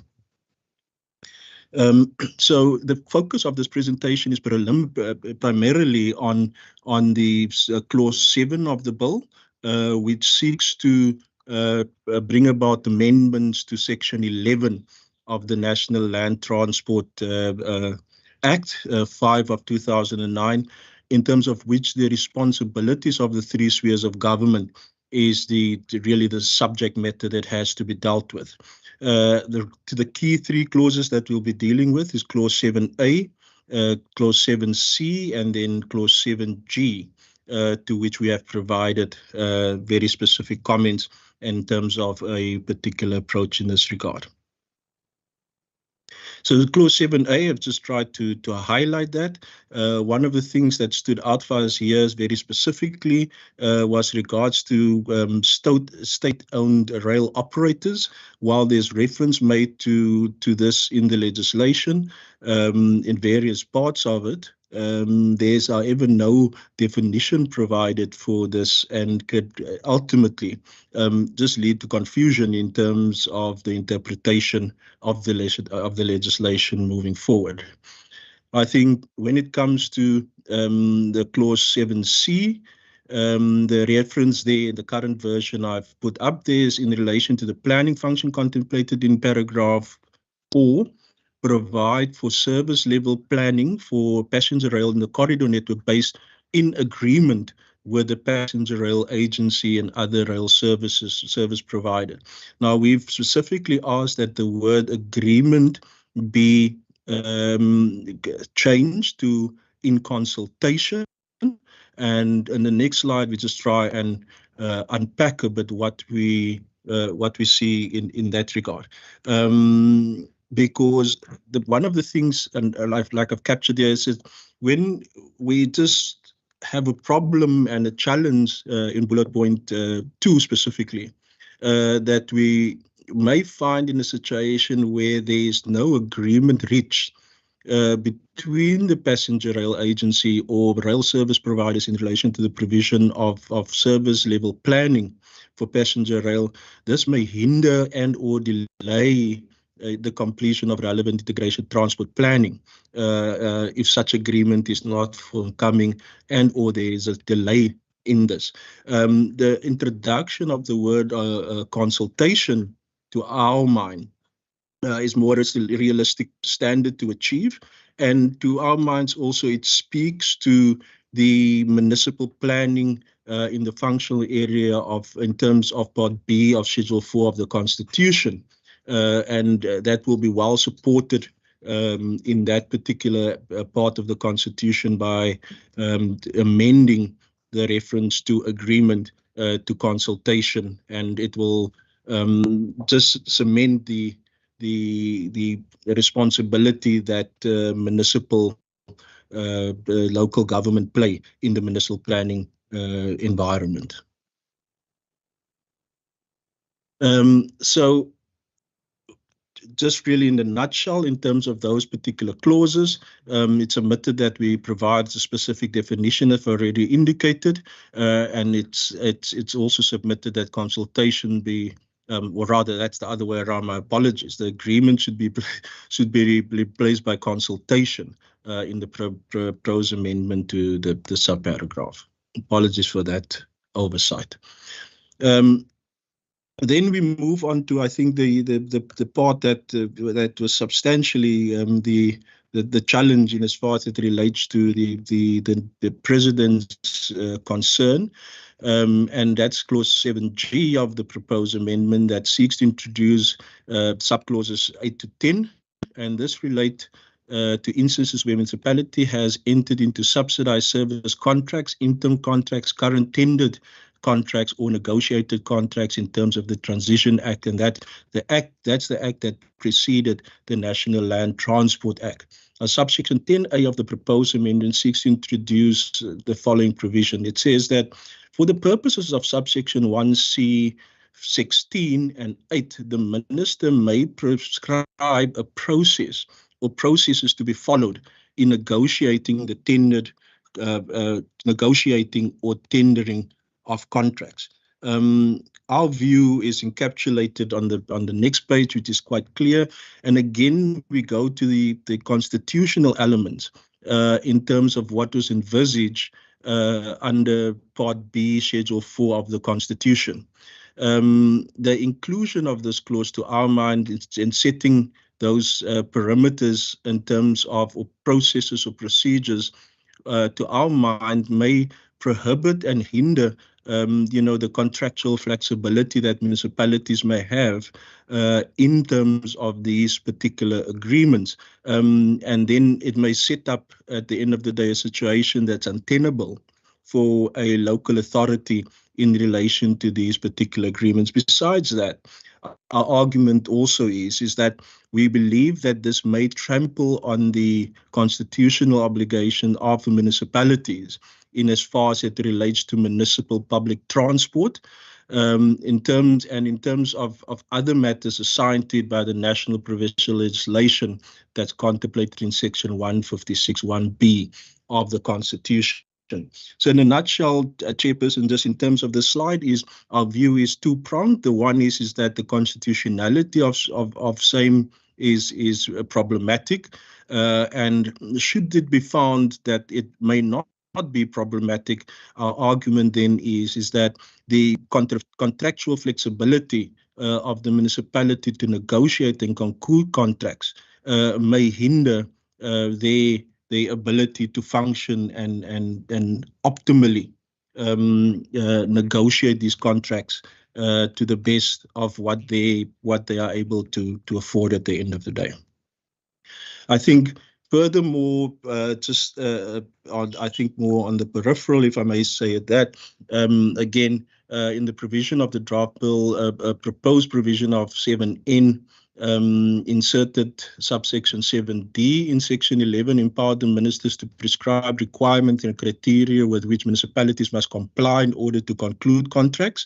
Again, our proposal in that regard, I think the president also raised this as a concern, and I think that part of the provision has been removed at the state. Similarly, the one proposed in clause 1110A, which inserted clause 7G. In our view, it does not only encroach on the functions of the municipality, but the deletion therefore will enable municipalities to manage, negotiate tendered contracts in a manner that considers the specific circumstances and matter of the matters in their particular scenario and what will be advantageous to them at the end of the day. Then, Chairperson, I think this is really just from our side additional comments, given that this was very specific amendments that was made in line with the presidential concerns in as far as it relates to the legislation, and it's limited to these particular provisions. Section 11(1)(b) of this clause outlines the specific responsibilities of the provincial sphere. It's submitted that it should be specified that the municipal sphere of government is able to plan, implement and manage provincial land transport initiatives, including public transport services. I think this was also a huge debate during the presidential concern that was raised, because it also allows, similarly to what it did with the national minister, provincial minister, to enter into particular contracts. Our argument, however, is that we would want the consideration to be given specifically when it comes to provincial public transport services operating within the borders of a province, but cuts across the boundaries of multiple municipalities.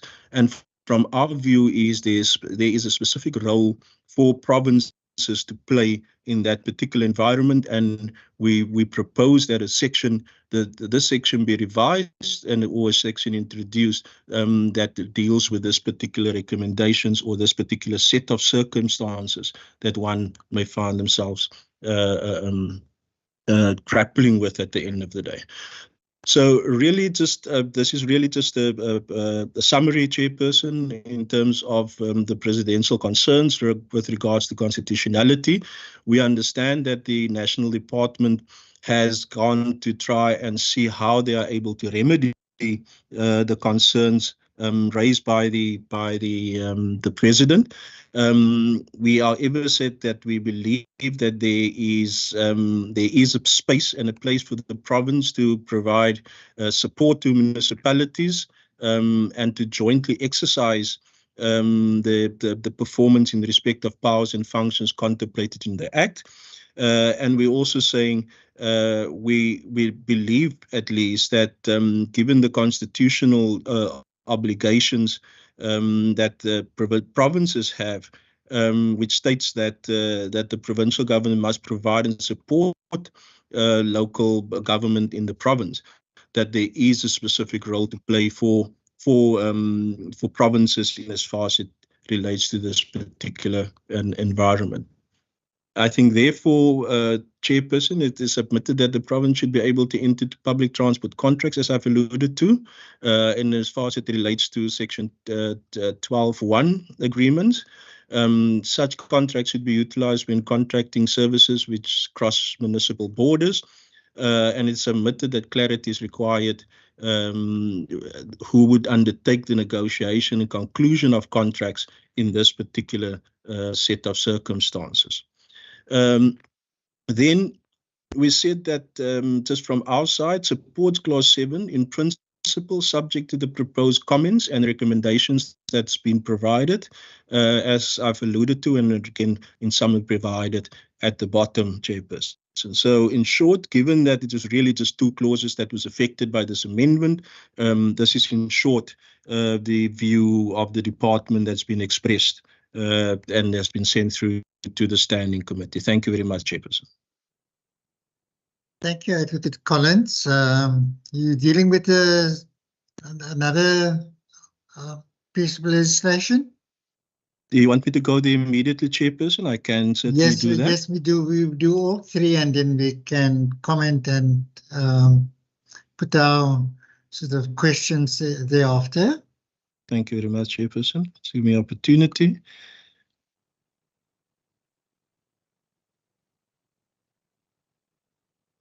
Chairperson, I just want to be sure that you have the correct screen. It says Economic Regulation of Transport Bill. All good, thank you. Thank you very much.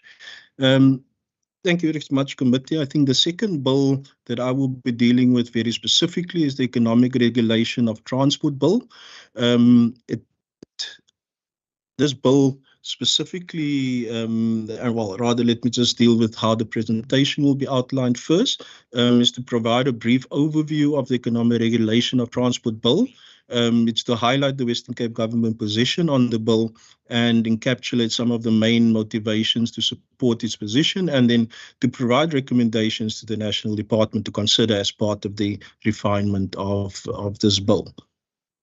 So really in brief, and to the extent that the committee has not had an opportunity or had been some time that has passed in relation to this particular bill, you would know that this bill was first published in 2018 already, and there has been two further rounds of public comments elicited in 2020 and in 2022. To a large extent, the comments from the department has stayed the same.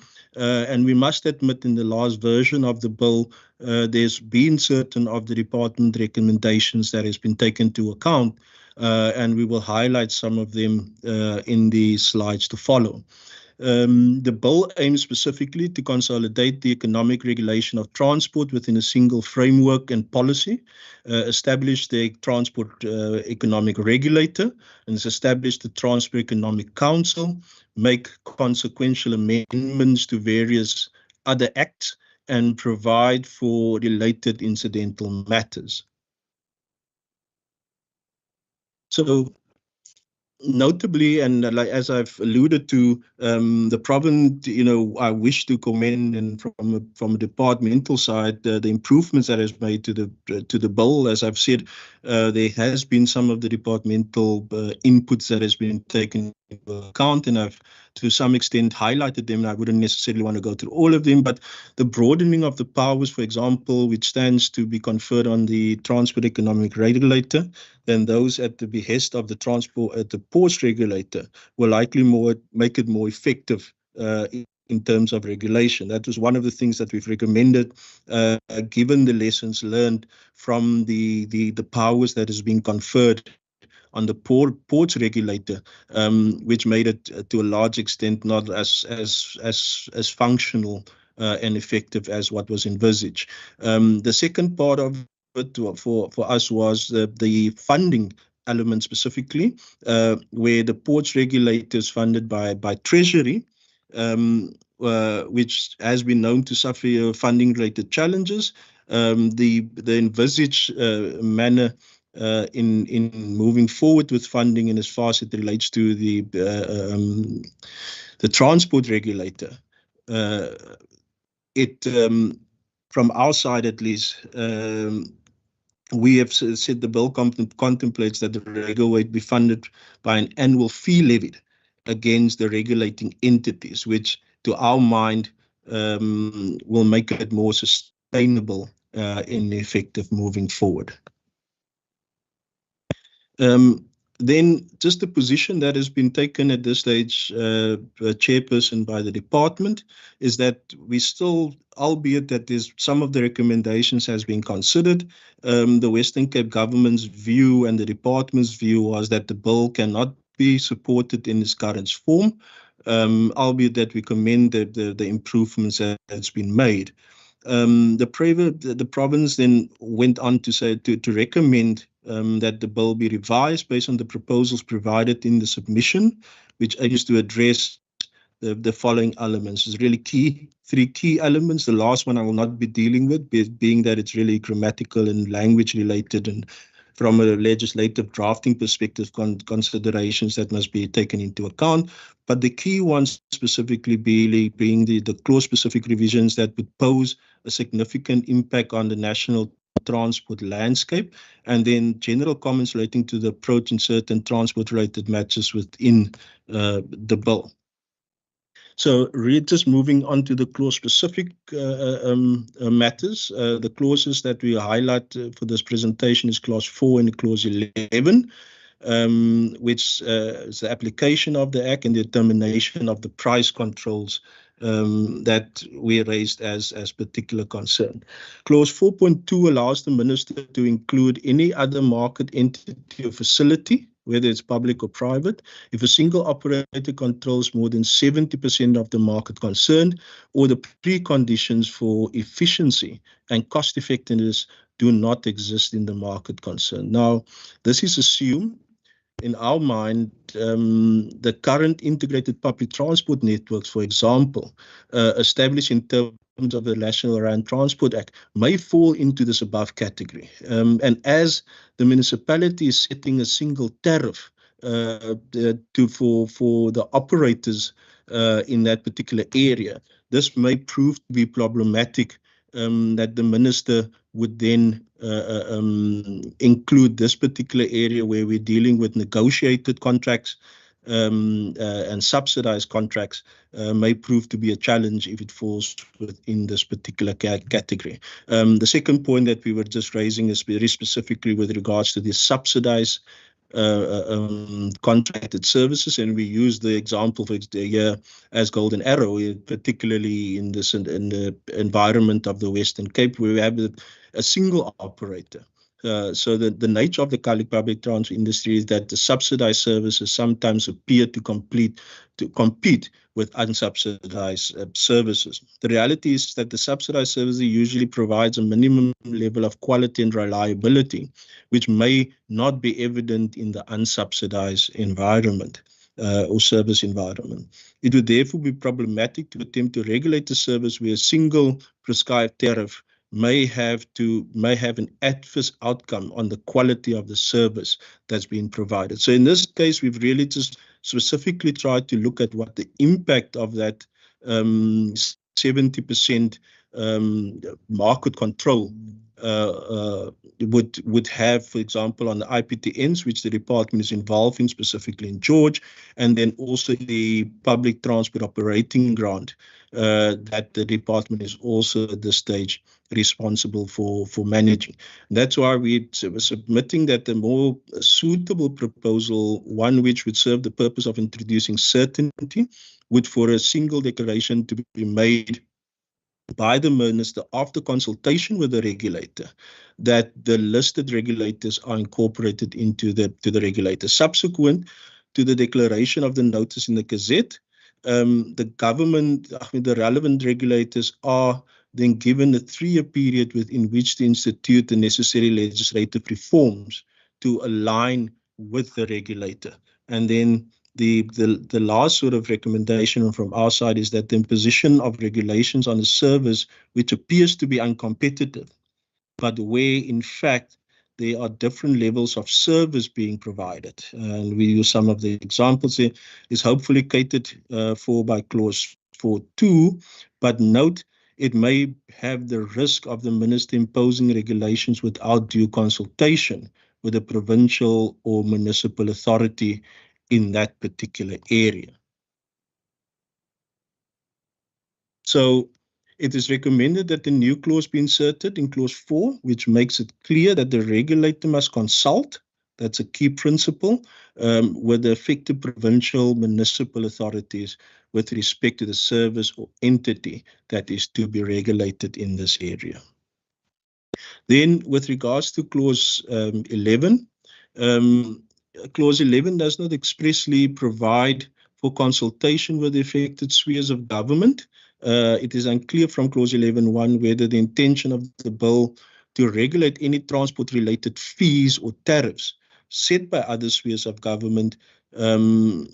There's uncertainty in our minds with regards to that, and that should be clarified. And our recommendation, therefore, is that the clause 11 be amended to require the regulator to consult with the affected provincial municipal authorities with respect to the price control affecting the area of jurisdiction or their area of jurisdiction. It's recommended that clarity be provided in the bill with regards to this specifically.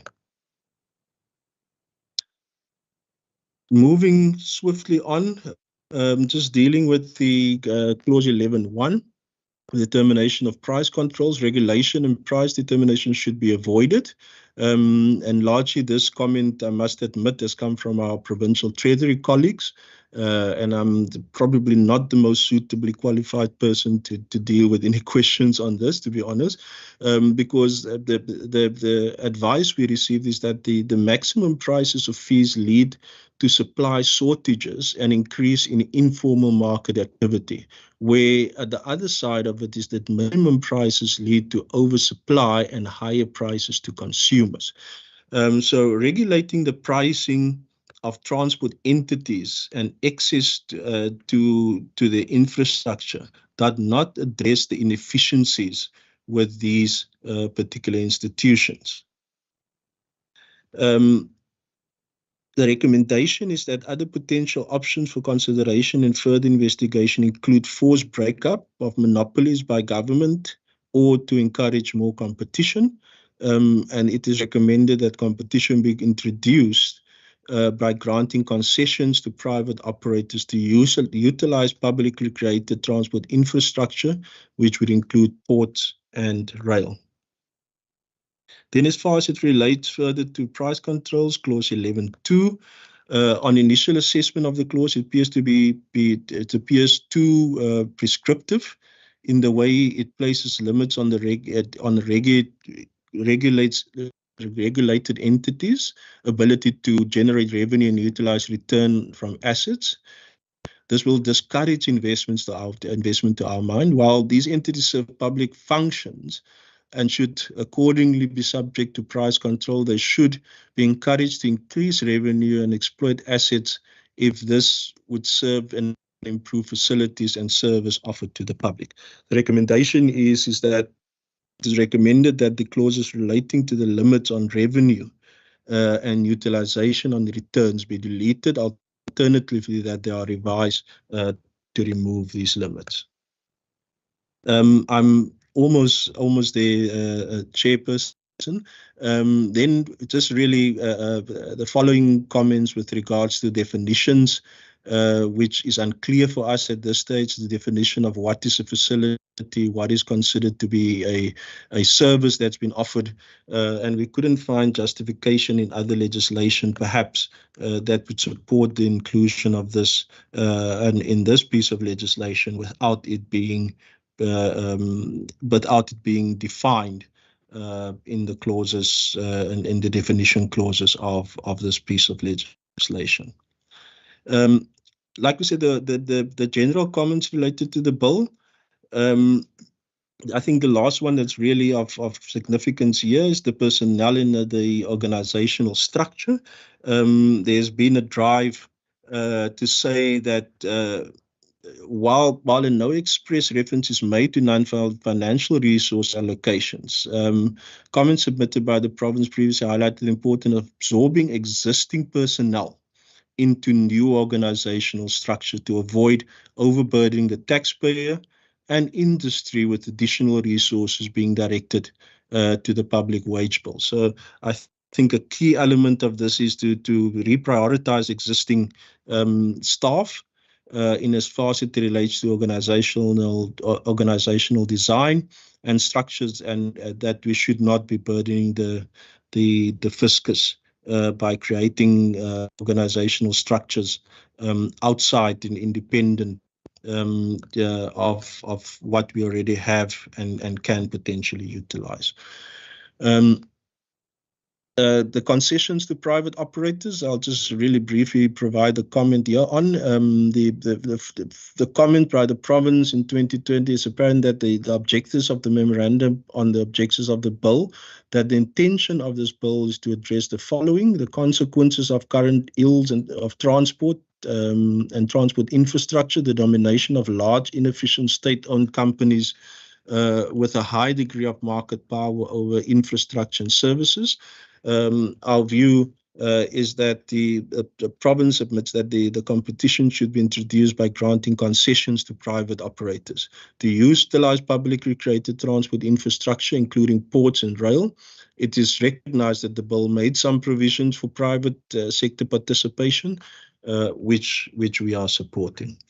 Chairperson, like I said, the other elements is really elements of grammatics and trying to deal with some of the drafting challenges that we've experienced that may lead to confusion in relation to the interpretation of these pieces of legislation. And we would want just a note to be taken of them. And I'm sure the state law advisors in the revision of the legislation will have regard to these inputs of the province. Thank you very much, Chairperson. Thank you, Advocate Collins. And then the final bill is the National Road Traffic Amendment Bill. So, Advocate Collins, who's dealing with that one? I'm just going to ask my colleagues, Chairperson, either Advocate van der Schuyf or one of the other colleagues, perhaps. I'm sure they would have assisted with comments in this regard. Thank you very much. I see Ms. Syria has something to say. Ms. Syria? Good day to you, Chairperson, and greetings to all the rest of the persons in your committee. I didn't have a chance to introduce myself earlier. The name is Shanaz, the surname is Syria. I am a state law advisor with the Department of the Premier, and I assisted the Mobility Department in the preparation of comments on the National Road Traffic Amendment Bill. My impression of today's proceedings was that the Mobility Department would be preparing a presentation on the comments on this bill. We indeed, well, the department indeed submitted comments in written form to the Standing Committee in May this year. So those comments are already on record. Advocate Collins did mention in the meeting that someone from Legal Services would be doing the presentation on the bill. However, I'd like to make a correction there and say that Legal Services was informed through the notification from the committee that the department would be doing a presentation on the bill. I do understand that Mr. Barrero from the department has prepared a short presentation on the bill itself.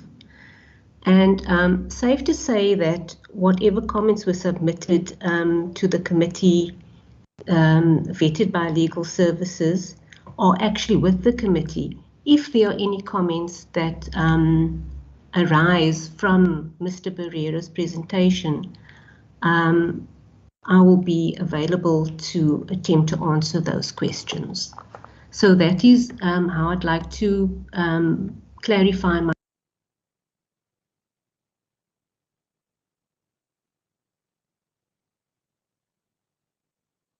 Okay, thank you, Ms. Syria. I think it is quite correct what you were saying, is that we did receive a presentation from the department. I don't know, Advocate Collins, is there somebody that will go through the presentation with us? I think it's Mr. Barrero, Chairperson. Okay, thank you very good. much. Thank you, Mr. Barrero. If you're ready, then we can start. Thank you, Mr. Chair. I'll just share the presentation.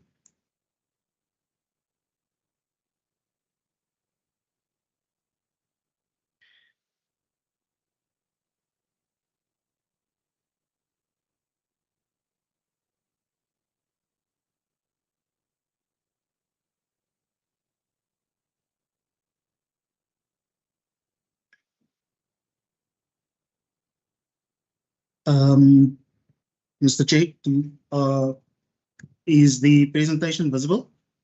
Yes, sir. Everybody? May proceed. All right. Thank you. What we did is, Mr. Chair, as Shanaz has said, we provided comments. Many of these comments were technical in nature and some grammatical as well. So we basically highlighted the important factors that will impact on the department and the objectives of the amendments. So the main objectives of these amendments were to provide, as we can see, for registration and licensing of motor vehicles, manufacturers, both bodybuilders, importers, and manufacturers of number plates. So there's some amendments that will be happening with those regulations. To empower Mr. the member. Barrero, my apologies. Could you just hold on there quickly? Mr. Kutsia would like to raise the matter quickly. Mr. Kutsia? Chairperson, my apologies. Just this is the presentation from the National Department of Transport. We did receive a presentation from Department of Mobility, and I think that's the one that specifically speaks to the submission that was made by the department. Yeah, just check you've got the right. Yeah, let me just share the proper. Initially, I just thought it's the introductory slide. It looks different. Thank you, Johan. Thanks, Johan. Is this the? Can you see this one now? Yes, sir. That's the correct one. This one that we received here. Yeah. I'm sorry about that, Mr. Chair. Oh. All right. As I've said, there's a few amendments that we've highlighted that will be happening with the approval of the amendment bill. One is the certain matters related to registration and licensing of motor vehicles, manufacturers, builders, bodybuilders, importers, and manufacturers of number plates. It will now provide the member of the Executive Council with the authority to register an applicant as a manufacturer, bodybuilder, builder, importer, and manufacturer of number plates, which currently does not exist in the legislation. It allows for to regulate the registration and grading of driving schools and the instructors, which is new. Currently, the driving school environment is not regulated and legislated, and we find that there are a lot of challenges, especially for our public, when it comes to dealing with these driving licenses and driving schools, and with negotiations and consultation with in some bodies at national level that represents these driving schools, these amendments were proposed. There's some changes that will come that will assist us to effectively deal with misconduct and criminal processes, and to enforce and implement properly these processes to deal with it. It will empower the MSC to declare any documents that is purported to be driving licenses which are not, to declare that void. And then it will empower the minister to appoint a person or an authority or inspector of driving license testing centers and vehicle testing stations in the province. That is a void in the current legislation, and it is something that our department specifically asked for. So these are the specific acts, sections that's affected. Section 3A and B of the Act. It now includes NATIS officers and reserve traffic wardens and traffic wardens that may be appointed by the executive officer of the RTMC. Section 3C stipulates that no person shall be registered or remain registered as an examiner of vehicles, traffic officer, reserve traffic warden, NATIS officer, etc., if his or her spouse has or acquires a direct or indirect financial interest in the manufacturing, selling, rebuilding, repairing, or modifying of vehicles. What we find in the environment is that this is happening where the officer, the registered officer, is working in the environment, and then a family member or spouse is involved in this industry as well. Section 3 of the Act will provide minimum requirements for the qualification of a traffic officer, an inspector of licenses, examiner of vehicles, examiner of driving license, traffic warden, NATIS officer as well. Section 3E will provide for the cancellation of the registration of these examiners and these officers if such a person is involved in any illicit activity.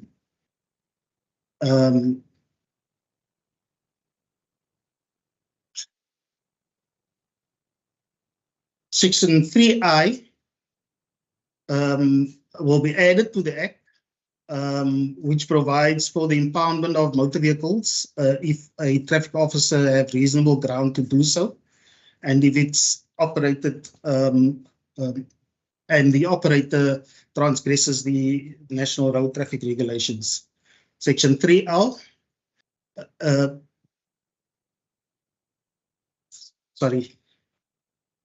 Section 3L of the Act determines that the department or authority or state or an authority from offering authorized officer qualifications unless such department, which implies that certain entities will be registered or will be appointed to provide the qualifications that's required by these registered officers.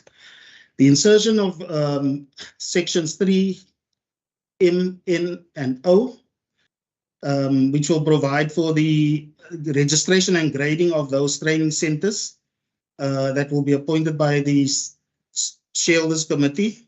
The shareholders committee being the National Minister of Transport and the 9 MECs. Section 5 provides that the manufacturers, builders, and importers will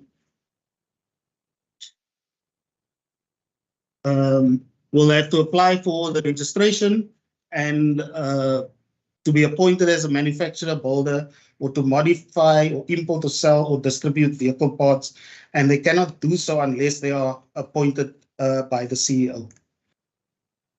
Sections 5A to L relates to the manufacturing of number plates.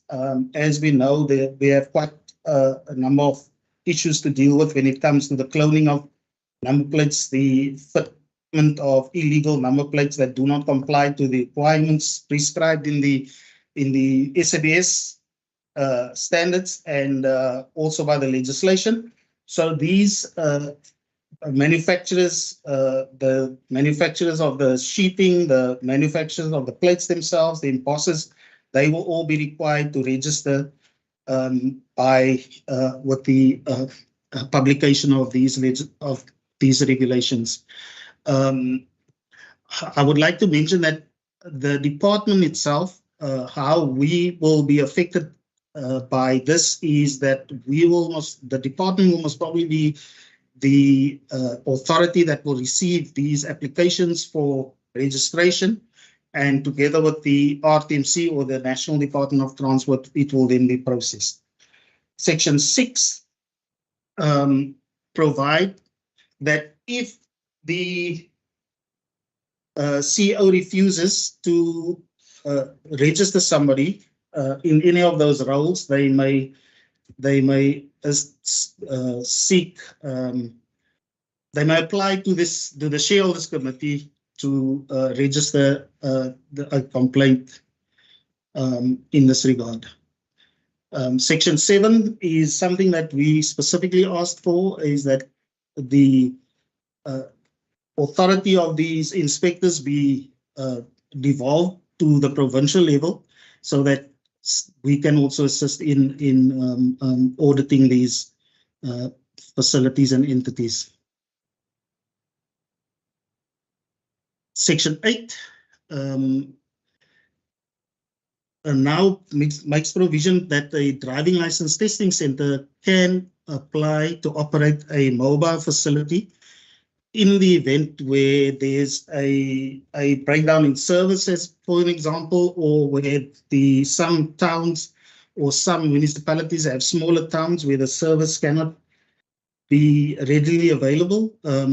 If they have a mobile facility, that mobile facility can be taken to the smaller towns to provide the service to the public if and when needed. The Section 11, the appointment of the driving license inspectorate. Like I said, the department asked for some of those functions to be devolved to the provincial level to enable the department to conduct those inspections as well. Section 34 stipulates that if a court has declared a convicted person or a holder of a driving license to be disqualified, the department, the MEC, needs to be informed, and the driving license needs to be provided to the MEC or the department for that driving license to be marked appropriately.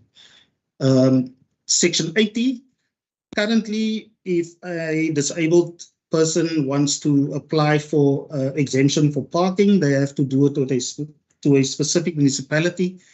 And if somebody applies in the city of Cape Town, if they drive to Stellenbosch and they want to park in a disabled allocated parking bay there, they do not recognize the city of Cape Town's approval, and it leads to all kinds of problems for that person. So it will be done going forward. It should be done on the NATIS system, and it will be a single approval that will be accepted in all provinces. And yeah, that's basically the highlights of what is covered in the amendments. Thank you. Thank you, Mr. Barrero, for the presentation, and thank you, Advocate Collins, for your presentations. So, colleagues, where we are now is that when we received these bills, these bills were referred to us from the National Council of Provinces, this committee embarked on a public consultation process, and 2 were held and they were concluded. During that particular process, other processes followed too, where comments were solicited from various interested parties, which the committee received, and also representations were made during the public consultation process. These presentations are but part of that particular process, because it is the first time that the department has presented to this committee their particular perspectives on these 3 bills. So I'm opening it for brief sort of comments the members would like to make, and questions that they wish to seek clarity on from the department. Because at the end of the day, we're not going to make any final decisions on any of these presentations that were made today. So with that, I'm opening the conversation for questions, clarity, and for remarks that members would like to make. And I recognize Honourable Mvimbi. Thank you very much, Honorable Chairperson. It's not necessarily a question, and then I would like to welcome this comprehensive presentation that has been presented in front of us by the various provincial officials. What really caught my attention is where I think it was Advocate Colin, where he mentioned that there was areas of disagreement that they were disagreeing with on the bill. I think especially that's the bill that has to do with traffic management. I just wanted to check whether have they been interacting with the national department in this regard, and then for purposes of lobbying them on the disagreement. And then if there has been, maybe what has been their responses in that regard. But also, Chairperson, maybe it might be good if we can be also be supplied with those areas of disagreement so that we can familiarize ourselves, so that where we can see whether we can make some form of intervention on those disagreements. Thank you very much. Thank you, Honourable Mvimbi. Any other comments from members? Questions of clarity? If not, Mr. De Villiers, I see your hand and I recognize you. Please proceed.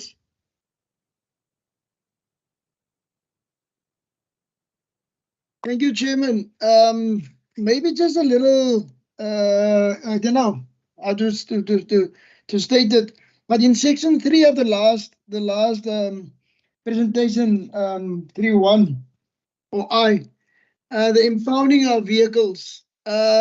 Did we take into consideration the human factor? If we allow any individual to have that power, there should be a clear direction on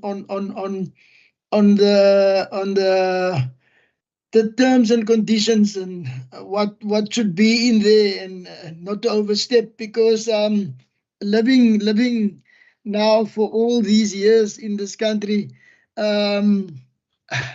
or in this world, I think sometimes position is going to the heads of some people, and they can target people just to get at them if they get too much power. So yeah, just something to take into consideration, that we should if we allow, or if it is allowed, that we should put clear lines of how and where and when, and not. Thank you, sir. Thank you, Mr. De Villiers. Edgar Collins and Mr. Breyer, there's specific questions directed at you, and I will start with Advocate Collins. Thank you, Chairperson. Member Mvimbi, there hasn't been specific communication in relation to some of the disagreement. The majority of them is constitutional in nature, where there's really a position where obviously from one side you want to protect the integrity of the constitutional authority given to the various spheres of government. We have on an ad hoc basis really offline discussed some of these topics with our national colleagues, but the majority of the elements here are really legal in nature, and to a large extent and in most cases dealt with by lawyers. But we will certainly take it up further, any other elements that we believe that there's potential synergy that can be found with the national department, and they've always been open. Our colleagues there have always been open to and be receptive to some of the proposals that we've made, and particularly as we've referenced it in the economic regulator, transport regulator environment, where some of our comments has been taken into account. So we do have that good relationship that we are able to contact them and try and see where there's opportunity for synergy. We haven't done that in a very formal manner, but we have on an ad hoc basis as we've been meeting with our colleagues on other elements and brought up some of these topics to them. Thank you, Chairperson. Thank you, Advocate Collins. Mr. Breiro, a specific question from Mr. de Villiers to you. Thank you, Mr. Chair. Member de Villiers, the legislation gives the guideline. I'm sure this question, Mr. Chair, if I may, is actually more for response by our traffic management colleagues. But I'm sure that the details still have to be established regarding of how and when the impoundments can be done. I think that currently there was a void, so there was nothing in the legislation that covered the impoundments. So the legislation will make provision for that, but the detail of how it will be done, and I'm sure they will take all the necessary factors into consideration before doing an impoundment. But I speak under correction. Like I said, my traffic management colleagues will have to respond to that. Thank you, Mr. Breiro. I think that is something that we will be discussing further in committee as we deal with the various quarterly reports that may come to this committee meeting, to this committee. So any other questions for clarity or comments colleagues would like to make? If not, then allow me to thank again the departmental officials who were part of the compilation of these responses and the presentations, as well as the state legal advisors in the Premier's office for their guidance and their support. What will happen now is that we will take all of these inputs and presentations and submissions from the various stakeholders, inclusive of the department, the political parties who are represented in the legislature could take these various sort of submissions and inputs to their respective caucuses and deliberate on them, because what is required of us is to formulate a negotiating mandate by the 8th of November. And then our delegates to the NCOP will take this committee's mandate to the NCOP to have it considered there in terms of our position on these various bills. And then on the 29th of November, gosh, it's cutting it very fine, there will be the final mandate that will be considered in the NCOP. And then after the negotiating mandate, and then we will deliberate on what the final mandate will be. There are basically certain options that would be available to us in formulating these mandates. One being that either we support a particular bill, and such support is not subject to any amendments that we wish to propose. Secondly, as a committee, we can express our support for a particular bill subject to certain amendments to be considered. And if those amendments are not considered, we will not support the bill when we formulate our final mandate position. And then lastly, the committee can come to a conclusion that in our process of formulating the mandate, that we do not support the bill, regardless of the acceptance or the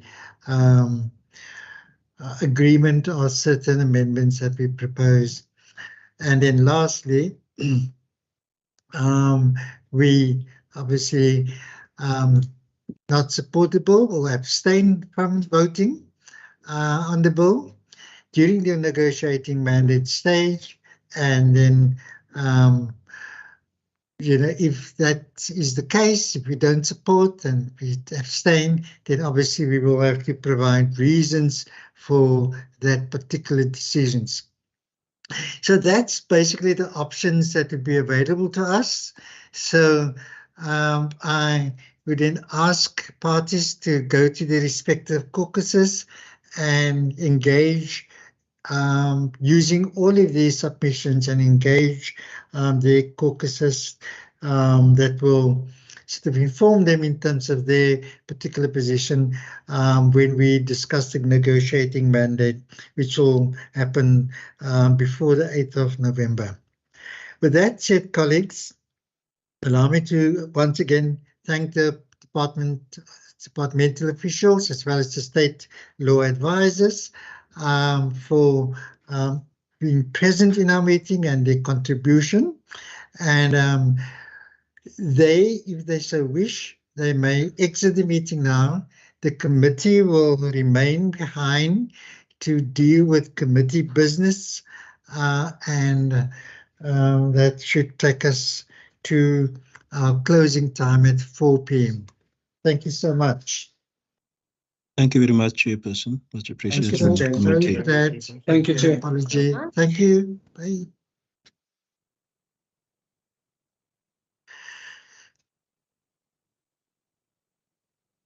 Okay, so are we good to go?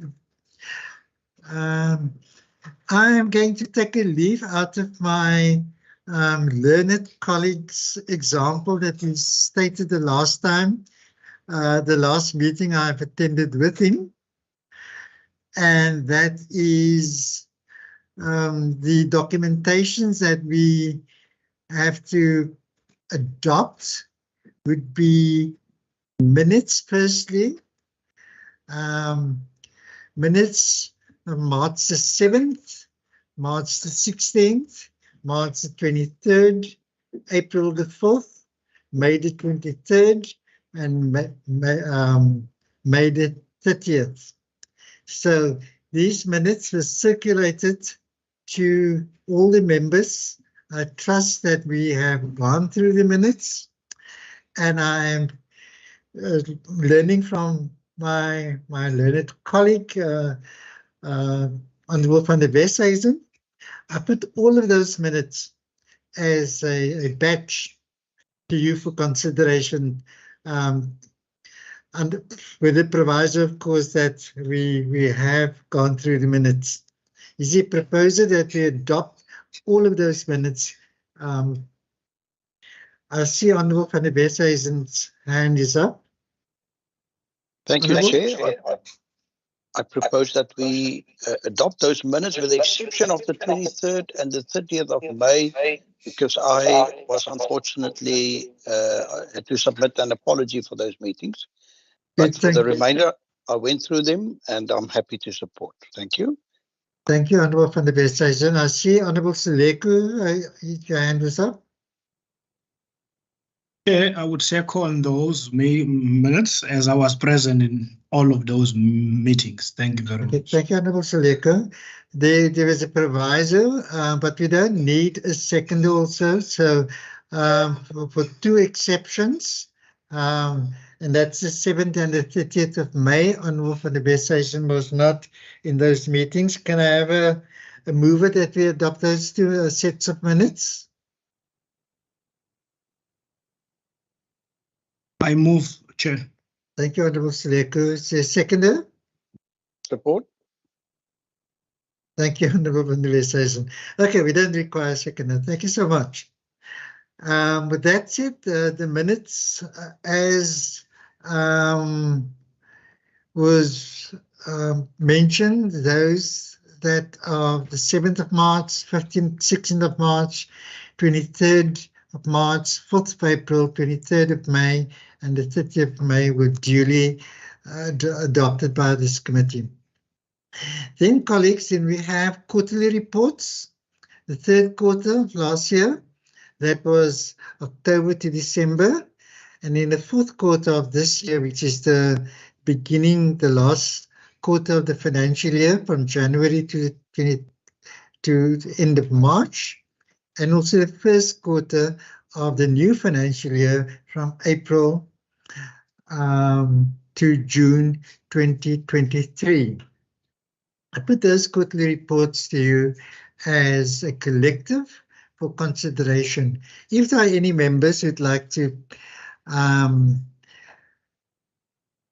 propose any omissions or additions or corrections to those reports, please inform the meeting now. If not, can I have a proposal that we accept those reports and a seconder? Honourable van der Westhuizen. Thank you. I propose that we adopt those reports, all of them. Sir. Seconder? Seconded, Chair. Thank you very much. Thank you, Honourable Sreku. So seconders, those reports, quarterly reports are duly adopted. And then lastly, colleagues, is the annual activities report. Again, that report was circulated to all the members. Are there any corrections, omissions or additions that need to be effected? If not, can I have a proposal that we accept those reports? That report? Indeed, Chair. Thank you, sir. It's a proposer. Have a seconder. Thank you, Honourable Sreku. Seconded, Chair. Yeah. Okay, and then lastly, colleagues, that brings us to any resolutions on to today's sort of presentations. Starting firstly with the annual performance plans, any resolutions that you'd like to propose?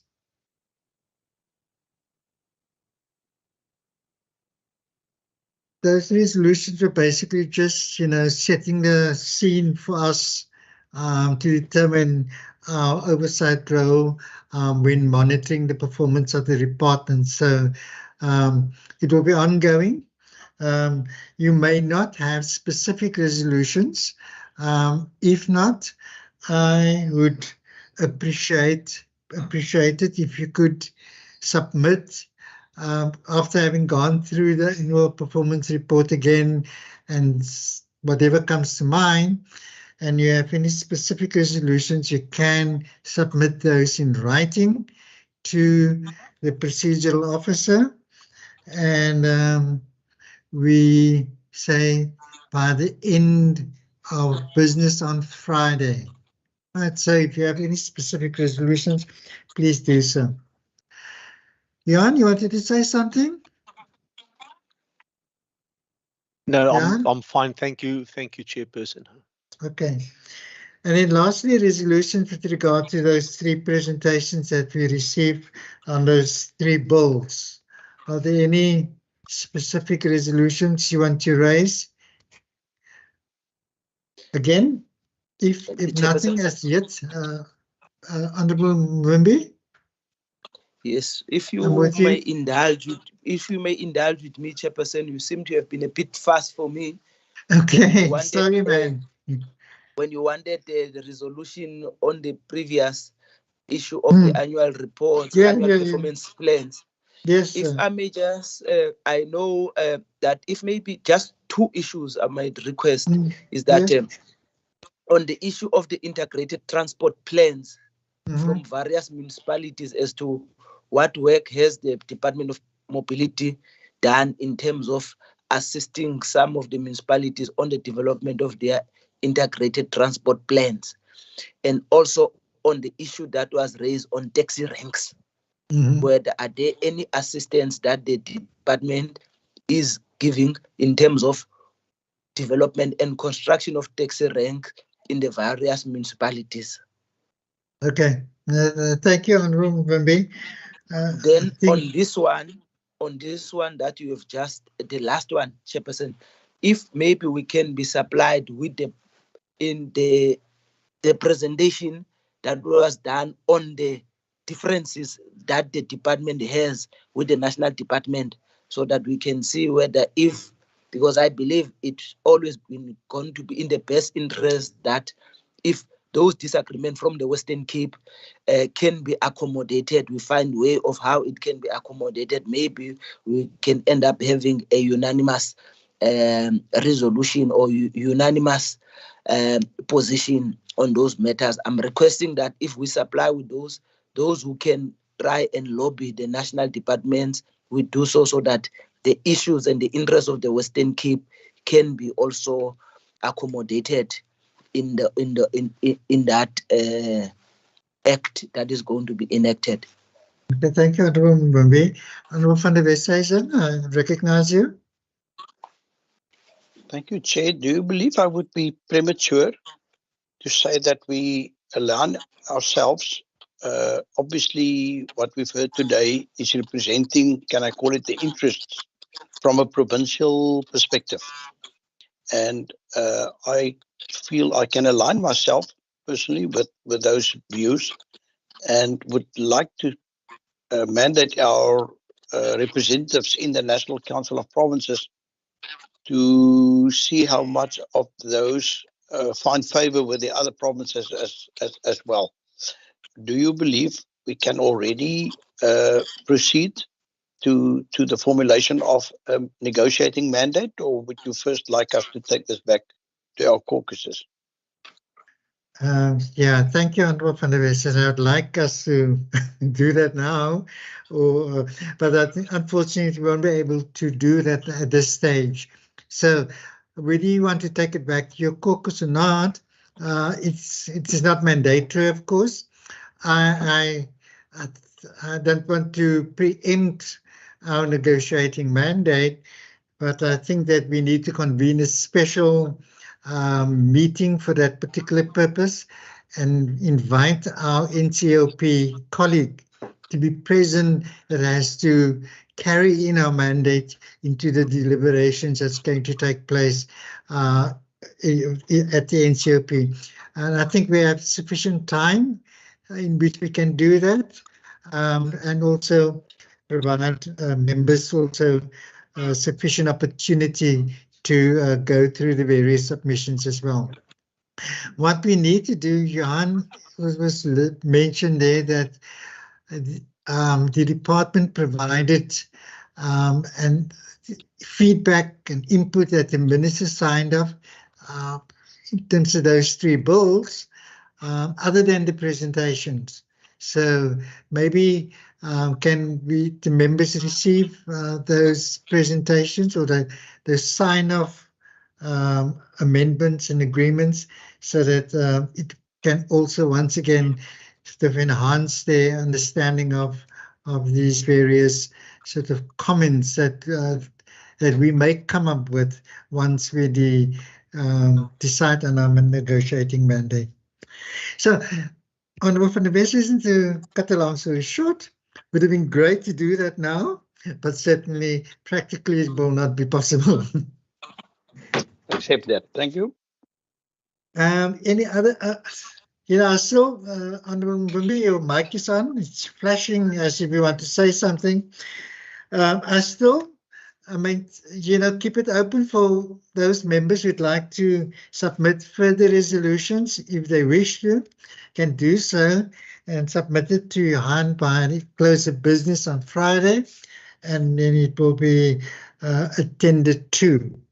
Other than that, it's been a very long meeting, colleagues, not long in terms of hours, but in terms of content, it's a lot to grapple with and to work through.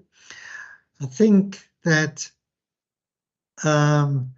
as we go along and interrogate the quarterly report, we will get a greater sense of the mandate and operations of the department. It's a new department and there's going to be some teething problems, so we will be able to assist the department where need be to deal with those sort of little sort of gremlins and hiccups that they may find along the way. But that's it, colleagues. Thank you for your contributions and for your comments. It's most welcome, and I think the department welcomes it as well. It can only but keep them alert and sharp in terms of their particular focus.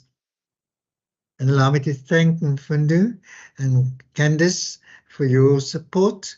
It is highly appreciated. And of course to Johan as well. Thanks, Johan. You and Mfundu are the backbone of this committee, and it is highly appreciated. With that, colleagues, may you have a wonderful evening further, and we will see each other in our next meeting. Thank you so much and all the best. Thank you, Chair.